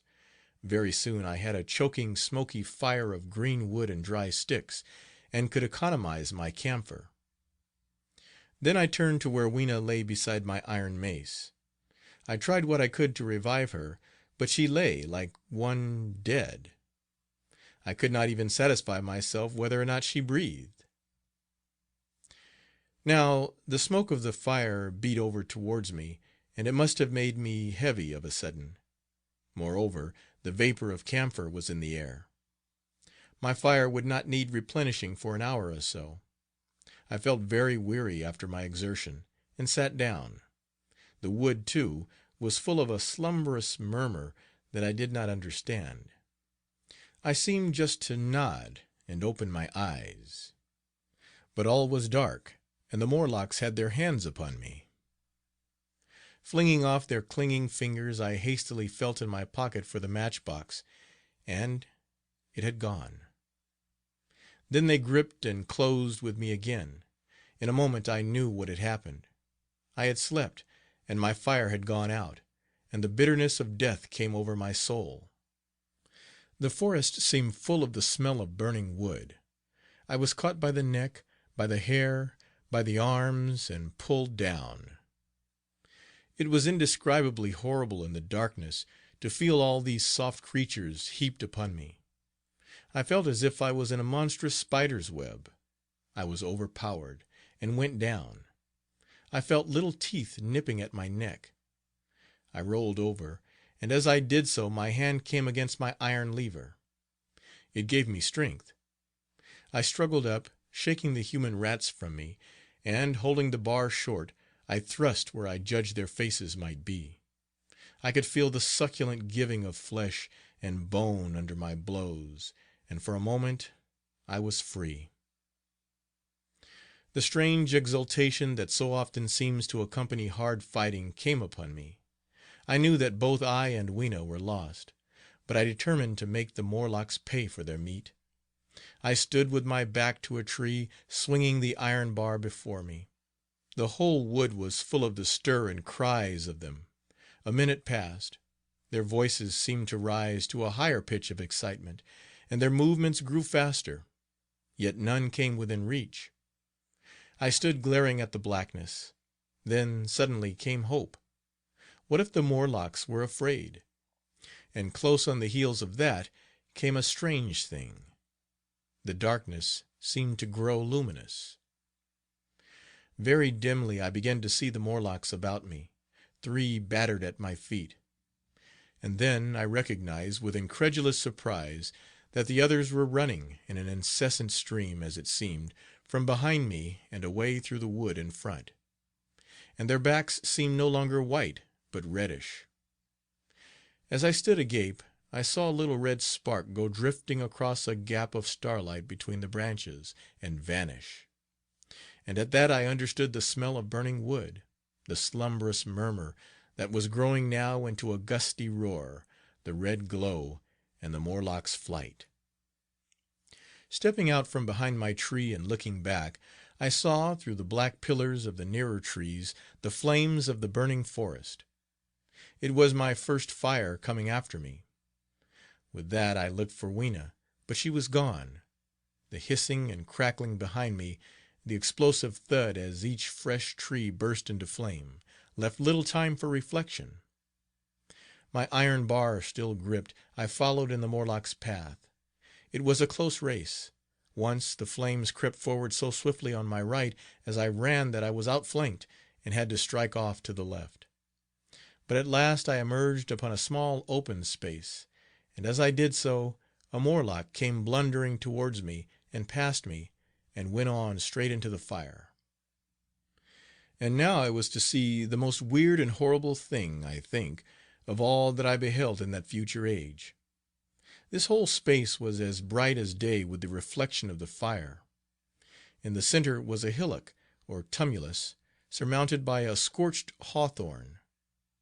Beyond this was another arm of the burning forest, with yellow tongues already writhing from it, completely encircling the space with a fence of fire. Upon the hillside were some 30 or 40 Morlocks, dazzled by the light and heat, and blundering hither and thither against each other in their bewilderment. At first I did not realize their blindness, and struck furiously at them with my bar, in a frenzy of fear, as they approached me, killing one and crippling several more. But when I had watched the gestures of one of them groping under the hawthorn against the red sky, and heard their moans, I was assured of their absolute helplessness and misery in the glare, and I struck no more of them. Yet every now and then one would come straight towards me, setting loose a quivering horror that made me quick to elude him. At one time the flames died down somewhat, and I feared the foul creatures would presently be able to see me. I was thinking of beginning the fight by killing some of them before this should happen, but the fire burst out again brightly, and I stayed my hand. I walked about the hill among them and avoided them, looking for some trace of Weena. But Weena was gone. At last I sat down on the summit of the hillock and watched this strange, incredible company of blind things groping to and fro and making uncanny noises to each other, as the glare of the fire beat on them. The coiling uprush of smoke streamed across the sky, and through the rare tatters of that red canopy, remote as though they belonged to another universe, shone the little stars. 2 or 3 Morlocks came blundering into me, and I drove them off with blows of my fists, trembling as I did so. For the most part of that night I was persuaded it was a nightmare. I bit myself and screamed in a passionate desire to awake. I beat the ground with my hands and got up and sat down again and wandered here and there and again sat down. Then I would fall to rubbing my eyes and calling upon God to let me awake. Thrice I saw Morlocks put their heads down in a kind of agony and rush into the flames.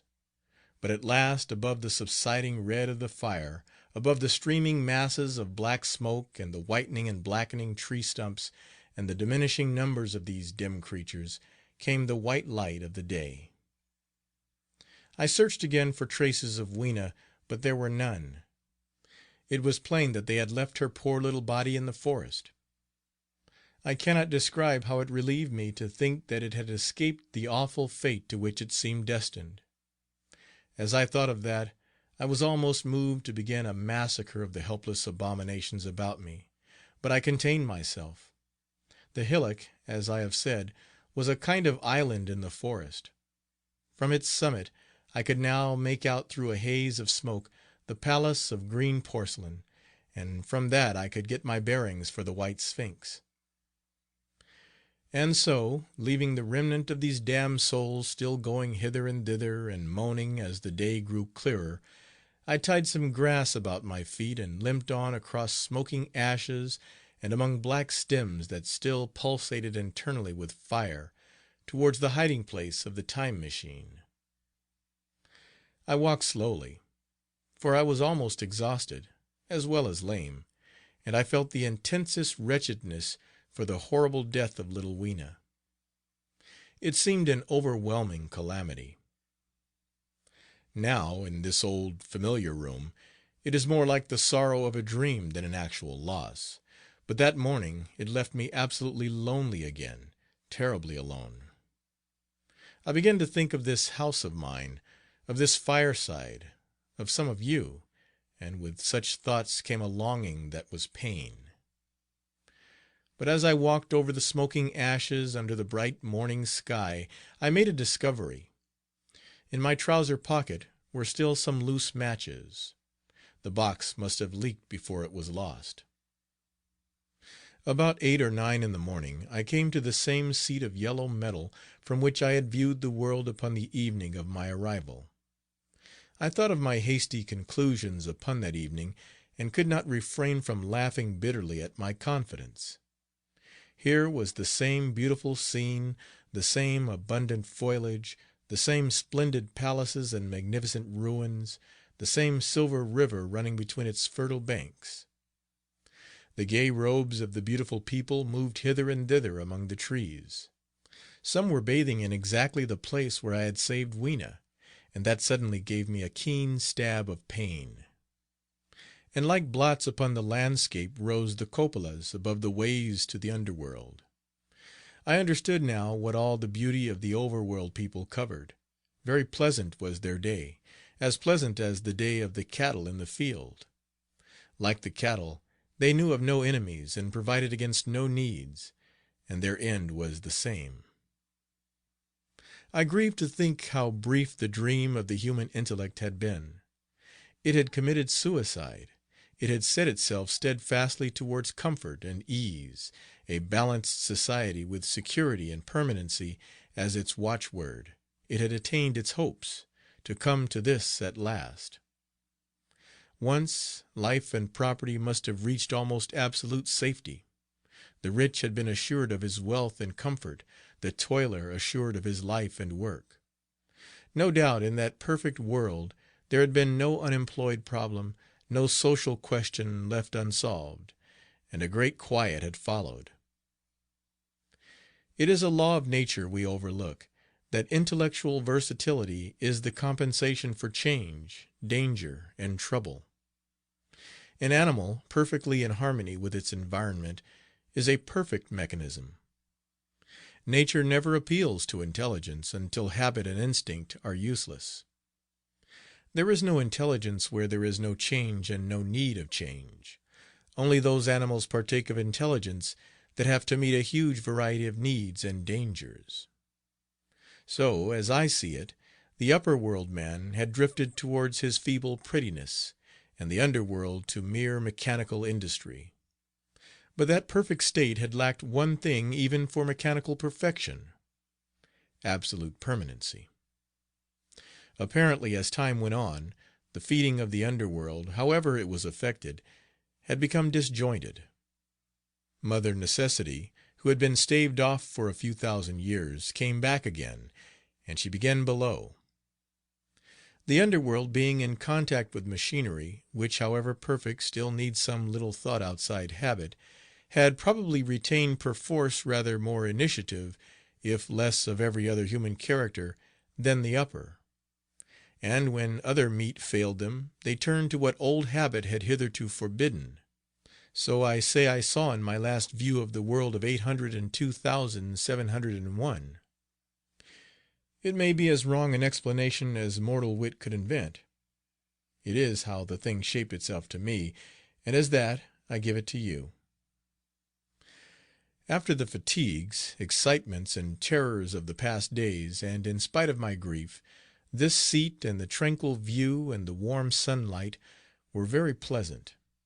I was very tired and sleepy, and soon my theorizing passed into dozing. Catching myself at that, I took my own hint, and spreading myself out upon the turf, I had a long and refreshing sleep. I awoke a little before sunsetting.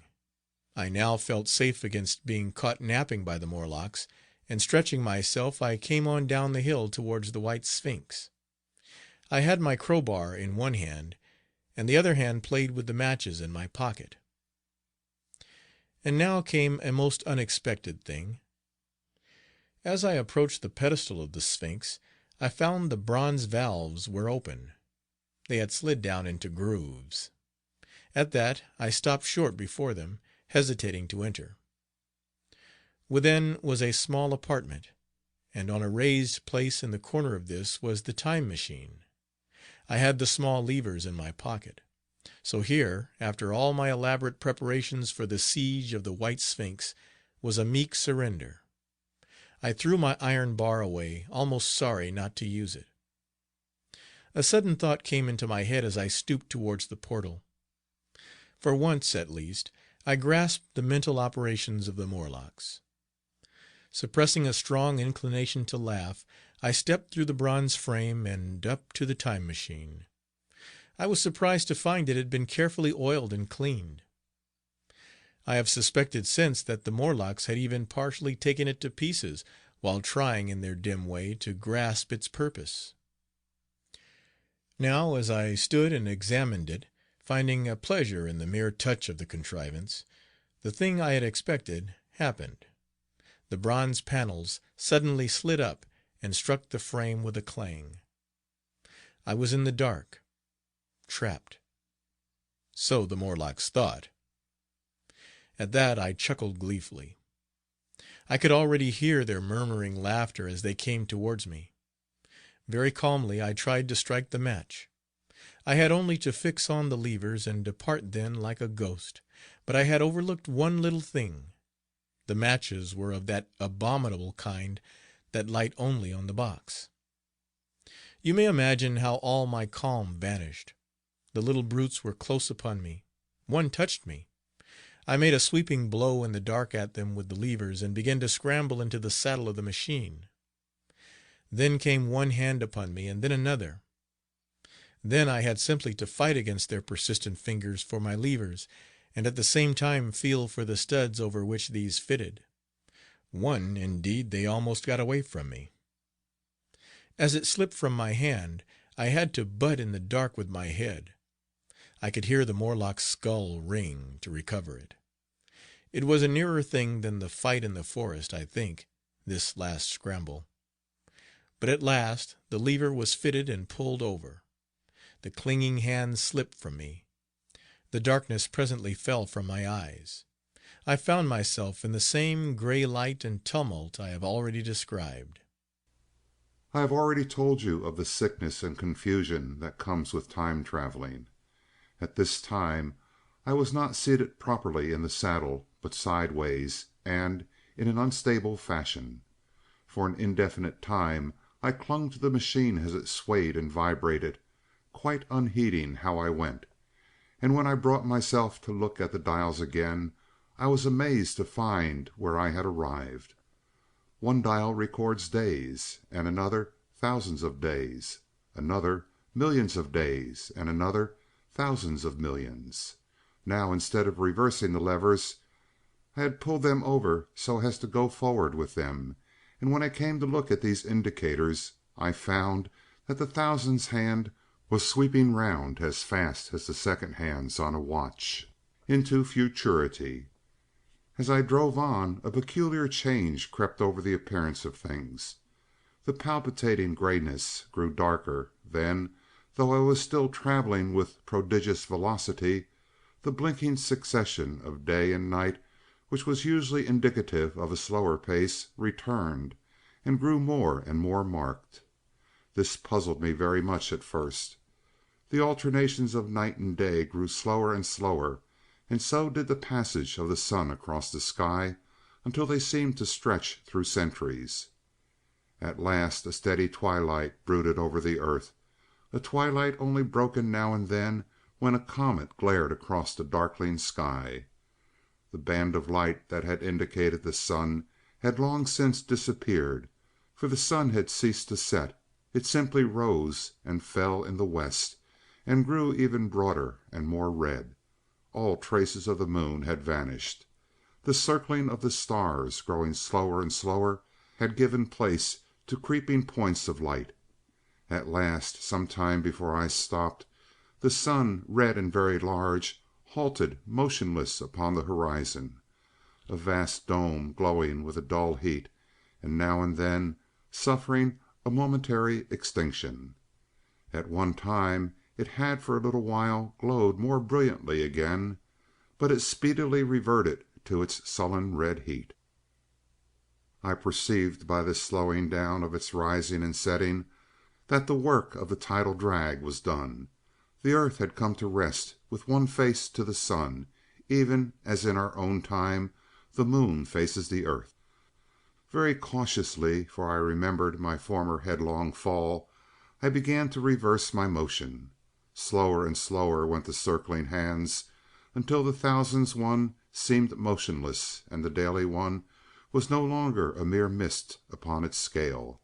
Still slower, until the dim outlines of a desolate beach grew visible.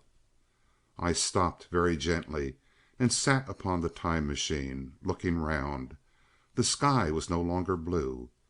Northeastward it was inky black, and out of the blackness shone brightly and steadily the pale white stars. Overhead it was a deep Indian red and starless, and southeastward it grew brighter to a glowing scarlet, where, cut by the horizon, lay the huge hull of the sun, red and motionless. The rocks about me were of a harsh reddish color, and all the trace of life that I could see at first was the intensely green vegetation that covered every projecting point on their southeastern face. It was the same rich green that one sees on forest moss or on the lichen in caves, plants which like these grow in a perpetual twilight. The machine was standing on a sloping beach. The sea stretched away to the southwest to rise into a sharp bright horizon against the wan sky. There were no breakers and no waves, for not a breath of wind was stirring. Only a slight oily swell rose and fell like a gentle breathing, and showed that the eternal sea was still moving and living. And along the margin, where the water sometimes broke, was a thick incrustation of salt, pink under the lurid sky. There was a sense of oppression in my head, and I noticed that I was breathing very fast. The sensation reminded me of my only experience in mountaineering, and from that I judged the air to be more rarefied than it is now. Far away up the desolate slope I heard a harsh scream, and saw a thing like a huge white butterfly go slanting and fluttering up into the sky, and circling, disappear over some low hillocks beyond. The sound of its voice was so dismal that I shivered and seated myself more firmly upon the machine. Looking round me again, I saw that, quite near, what I had taken to be a reddish mass of rock was moving slowly toward me. Then I saw the thing was really a monstrous crab-like creature. Can you imagine a crab as large as yonder table, with its many legs moving slowly and uncertainly, its big claws swaying, its long antennae like carters' whips waving and feeling, and its stalked eyes gleaming at you on either side of its metallic front? Its back was corrugated and ornamented with ungainly bosses, and a greenish incrustation blotched it here and there. I could see the many palps of its complicated mouth flickering and feeling as it moved. As I stared at this sinister apparition crawling toward me, I felt a tickling on my cheek as though a fly had lighted there. I tried to brush it away with my hand, but in a moment it returned, and almost immediately came another by my ear. I struck at this and caught something thread-like. It was drawn swiftly out of my hand. With a frightful qualm I turned, and I saw that I had grasped the antenna of another monster crab that stood just behind me. Its evil eyes were wriggling on their stalks, its mouth was all alive with appetite, and its vast ungainly claws, smeared with an algae slime, were descending upon me. In a moment my hand was on the lever, and I had placed a month between myself and these monsters. But I was still on the same beach, and I saw them distinctly now as soon as I stopped. Dozens of them seemed to be crawling here and there in the somber light, among the foliated sheets of intense green. I cannot convey the sense of abominable desolation that hung over the world. The red eastern sky, the northward blackness, and the salt Dead Sea. The stony beach crawling with these foul, slow-stirring monsters. The uniform poisonous-looking green of the lichenous plants. The thin air that hurt one's lungs, all contributed to an appalling effect. I moved on 100 years, and there was the same red sun, a little larger, a little duller, the same dying sea, the same chill air, and the same crowd of earthly crustacea creeping in and out among the green weed and the red rocks. And in the western sky I saw a curved pale line like a vast new moon. So I traveled, stopping ever and again, in great strides of 1,000 years or more, drawn on by the mystery of the earth's fate, watching with a strange fascination the sun grow larger and duller in the westward sky, and the life of the old earth ebb away. At last, more than 30 million years hence, the huge red-hot dome of the sun had come to obscure nearly a tenth part of the darkling heavens. Then I stopped once more, for the crawling multitude of crabs had disappeared, and the red beach, save for its livid green liverworts and lichens, seemed lifeless. And now it was flecked with white. A bitter cold assailed me. Rare white flakes ever and again came eddying down.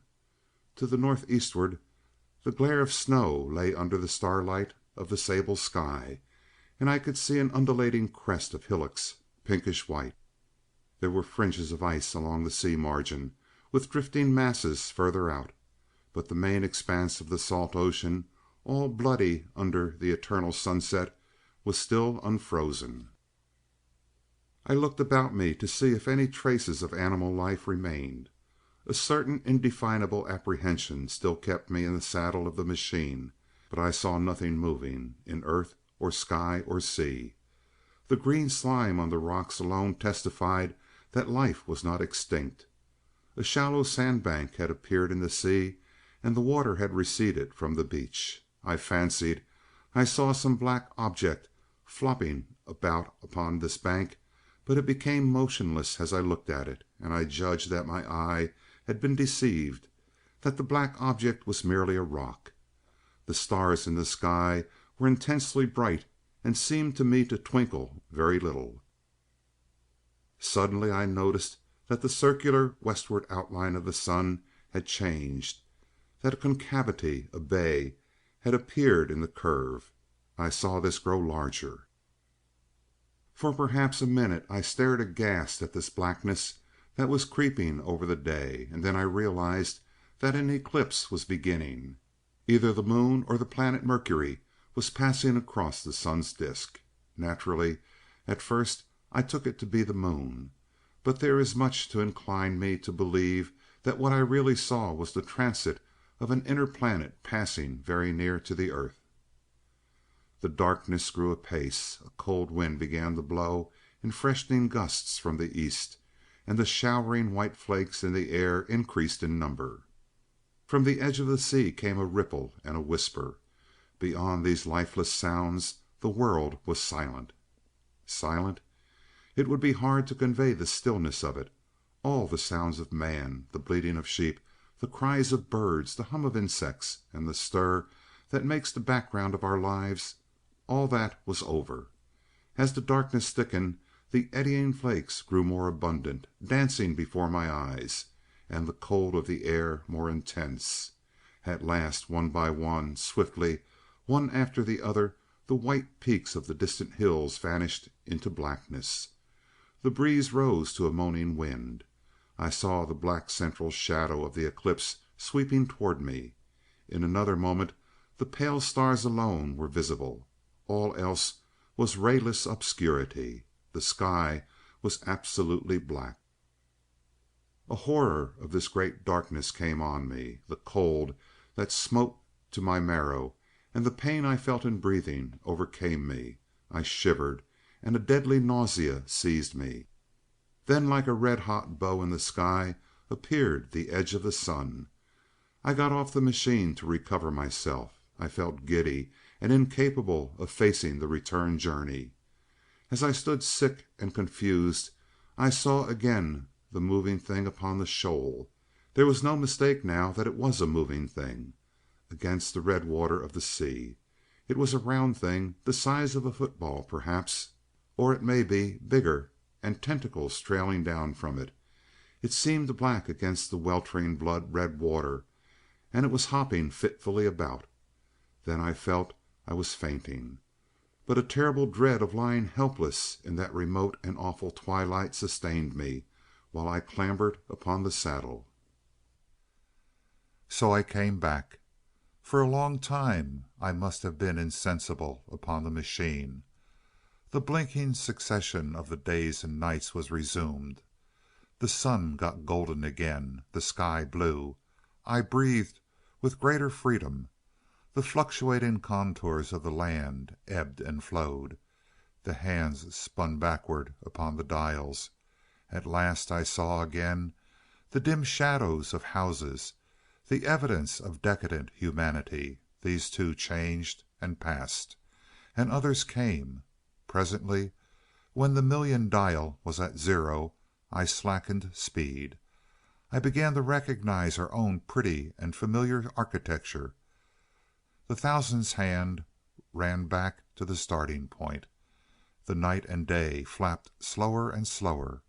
Then the old walls of the laboratory came round me. Very gently now I slowed the mechanism down. I saw one little thing that seemed odd to me. I think I have told you that when I set out, before my velocity became very high, Mrs. Watchett had walked across the room, traveling, as it seemed to me, like a rocket. As I returned, I passed again across that minute when she traversed the laboratory, but now her every motion appeared to be the exact inversion of her previous ones. The door at the lower end opened, and she glided quietly up the laboratory, back foremost, and disappeared behind the door by which she had previously entered. Just before that I seemed to see Hillier for a moment, but he passed like a flash. Then I stopped the machine and saw about me again the old familiar laboratory, my tools, my appliances, just as I had left them. I got off the thing very shakily and sat down upon my bench. For several minutes I trembled violently. Then I became calmer. Around me was my old workshop again, exactly as it had been. I might have slept there, and the whole thing have been a dream. And yet not exactly. The thing had started from southeast corner of the laboratory. It had come to rest again in the northwest, against the wall where you saw it. That gives you the exact distance from my little lawn to the pedestal of the White Sphinx into which the Morlocks had carried my machine. For a time my brain went stagnant. Presently I got up and came through the passage here, limping because my heel was still painful and feeling sorely begrimed. I saw the Pall Mall Gazette on the table by the door. I found the date was indeed today, and looking at the timepiece saw the hour was almost 8 o'clock. I heard your voices and the clatter of plates. I hesitated. I felt so sick and weak. Then I sniffed good wholesome meat and opened the door on you. You know the rest. I washed and dined, and now I am telling you the story. I know, he said after a pause, that all this will be absolutely incredible to you. To me the one incredible thing is that I am here tonight in this old familiar room, looking into your friendly faces and telling you these strange adventures. He looked at the medical man. No, I cannot expect you to believe it. Take it as a lie or a prophecy. Say I dreamed it in the workshop. Consider, I have been speculating upon the destinies of our race until I have hatched this fiction. Treat my assertion of its truth as a mere stroke of art to enhance its interest. And taking it as a story, what do you think of it?" He took up his pipe and began, in his old accustomed manner, to tap with it nervously upon the bars of the grate. There was a momentary stillness. The chairs began to creak and shoes to scrape upon the carpet. I took my eyes off the time traveler's face and looked round at his audience. They were in the dark, and little spots of color swam before them. The medical man seemed absorbed in the contemplation of our host. The editor was looking hard at the end of his cigar, the sixth. The journalist fumbled for his watch. The others, as far as I remember, were motionless. The editor stood up with a sigh. "What a pity it is you're not a writer of stories," he said, putting his hand on the time traveler's shoulder. "You don't believe it?" "Well, I thought not." The time traveler turned to us. "Where are the matches?" he said. He lit one and spoke over his pipe, puffing. "To tell you the truth, I hardly believe it myself. And yet—" His eye fell with a mute inquiry upon the withered white flowers upon the little table. Then he turned over the hand holding his pipe, and I saw he was looking at some half-healed scars on his knuckles. The medical man rose, came to the lamp, and examined the flowers. "The gentianum's odd," he said. The psychologist leaned forward to see, holding out his hand for a specimen. "I'm hanged if it isn't 1:15," said the journalist. "How shall we get home?" "Plenty of cabs at the station," said the psychologist. "It's a curious thing," said the medical man, "but I certainly don't know the natural order of these flowers. May I have them?" The time traveler hesitated, then suddenly, "Certainly not." "Where did you really get them?" said the medical man. The time traveler put his hand to his head. He spoke like one who was trying to keep hold of an idea that eluded him. "They were put into my pocket by Weena when I traveled into time." He stared round the room. "I'm damned if it isn't all going. This room and you and the atmosphere of every day is too much for my memory. Did I ever make a time machine or a model of a time machine? Or is it all only a dream? They say life is a dream, a precious poor dream at times, but I can't stand another that won't fit. It's madness. And where did the dream come from? I must look at that machine, if there is one." He caught up the lamp swiftly and carried it, flaring red, through the door into the corridor. We followed him. There, in the flickering light of the lamp, was the machine, sure enough, squat, ugly, and askew, a thing of brass, ebony, ivory, and translucent glimmering quartz, solid to the touch, for I put out my hand and felt the rail of it, and with brown spots and smears upon the ivory, and bits of grass and moss upon the lower parts, and one rail bent awry. The time traveler put the lamp down on the bench and ran his hand along the damaged rail. "It's all right now," he said. "The story I told you was true. I'm sorry to have brought you out here in the cold." He took up the lamp, and in absolute silence we returned to the smoking room. He came into the hall with us and helped the editor on with his coat. The medical man looked into his face, and with a certain hesitation told him he was suffering from overwork, at which he laughed hugely. I remember him standing in the open doorway, bawling good night. I shared a cab with the editor. He thought the tale a gaudy lie. For my own part, I was unable to come to a conclusion. The story was so fantastic and incredible, the telling so credible and sober. I lay awake most of the night thinking about it. I determined to go the next day and see the time traveler again. I was told he was in the laboratory, and being on easy terms in the house, I went up to him. The laboratory, however, was empty. I stared for a minute at the time machine, and put out my hand and touched the lever. At that, the squat, substantial-looking mass swayed like a bough shaken by the wind. Its instability startled me extremely, and I had a queer reminiscence of the childish days when I used to be forbidden to meddle. I came back through the corridor. The time traveler met me in the smoking room. He was coming from the house. He had a small camera under one arm and a knapsack under the other. He laughed when he saw me and gave me an elbow to shake. "I'm frightfully busy," said he, "with that thing in there." "But is it not some hoax?" I said. "Do you really travel through time?" "Really and truly I do." And he looked frankly into my eyes. He hesitated. His eyes wandered about the room. "I only want half an hour," he said.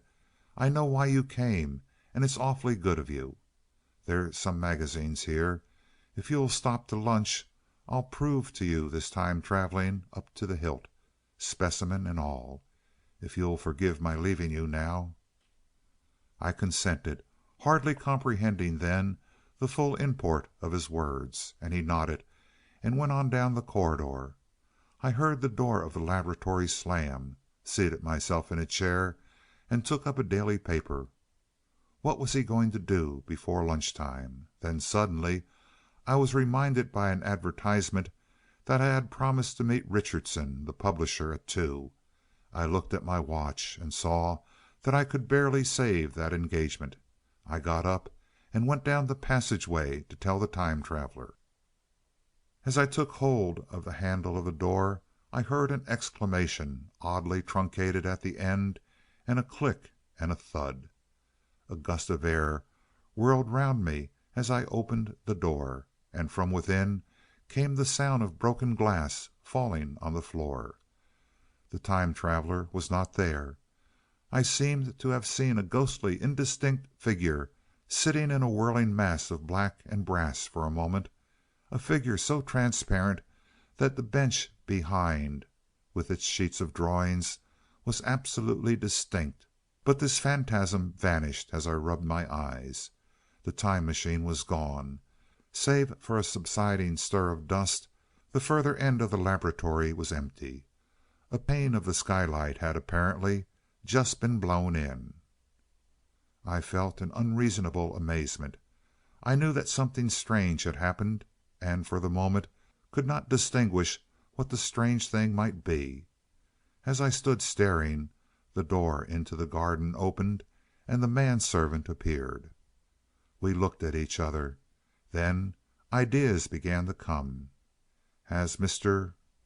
gone out that way?" said I. "No, sir. No one has come out this way. I was expecting to find him here." At that I understood. At the risk of disappointing Richardson, I stayed on, waiting for the time traveler, waiting for the second, perhaps still stranger story and the specimens and photographs he would bring with him. But I am beginning now to fear that I must wait a lifetime. The time traveler vanished 3 years ago, and, as everybody knows now, he has never returned. One cannot choose but wonder, will he ever return? It may be that he swept back into the past and fell among the blood-drinking, hairy savages of the age of unpolished stone, into the abysses of the Cretaceous Sea, or among the grotesque saurians, the huge reptilian groups of the Jurassic times. He may even now, if I may use the phrase, be wandering on some plesiosaurus-haunted oolitic coral reef, or beside the lonely sailing lakes of the Triassic age. Or did he go forward into one of the nearer ages, in which men are still men, but with the riddles of our own time answered and its wearisome problems solved, into the manhood of the race? For I, for my own part, cannot think that these later days of weak experimenting, fragmentary theory, and mutual discord are indeed man's culminating time. I say for my own part. He, I know, for the question had been discussed among us long before the time machine was made, thought but cheerlessly of the advancement of mankind, and saw in the growing pile of civilization only a foolish heaping that must inevitably fall back upon and destroy its makers in the end. If that is so, it remains for us to live as though it were not so. But to me the future is still black and blank. It is a vast ignorance, lit at a few casual places by the memory of his story. And I have by me, for my comfort, 2 strange white flowers, shriveled now, and brown and flat and brittle, to witness that even when mind and strength had gone, gratitude and mutual tenderness still lived on in the heart of man. End of the epilogue. Recording by Richard Kilmer, Rio Medina, Texas. End of The Time Machine by H.G.Wells. We hope you enjoyed tonight's sleep audiobook. If you liked this audiobook and want to listen to more, please check out our channel at Sleep Audiobooks. And if you prefer to listen to each story individually, they will also be uploaded to our secondary channel at Sleep Chapters.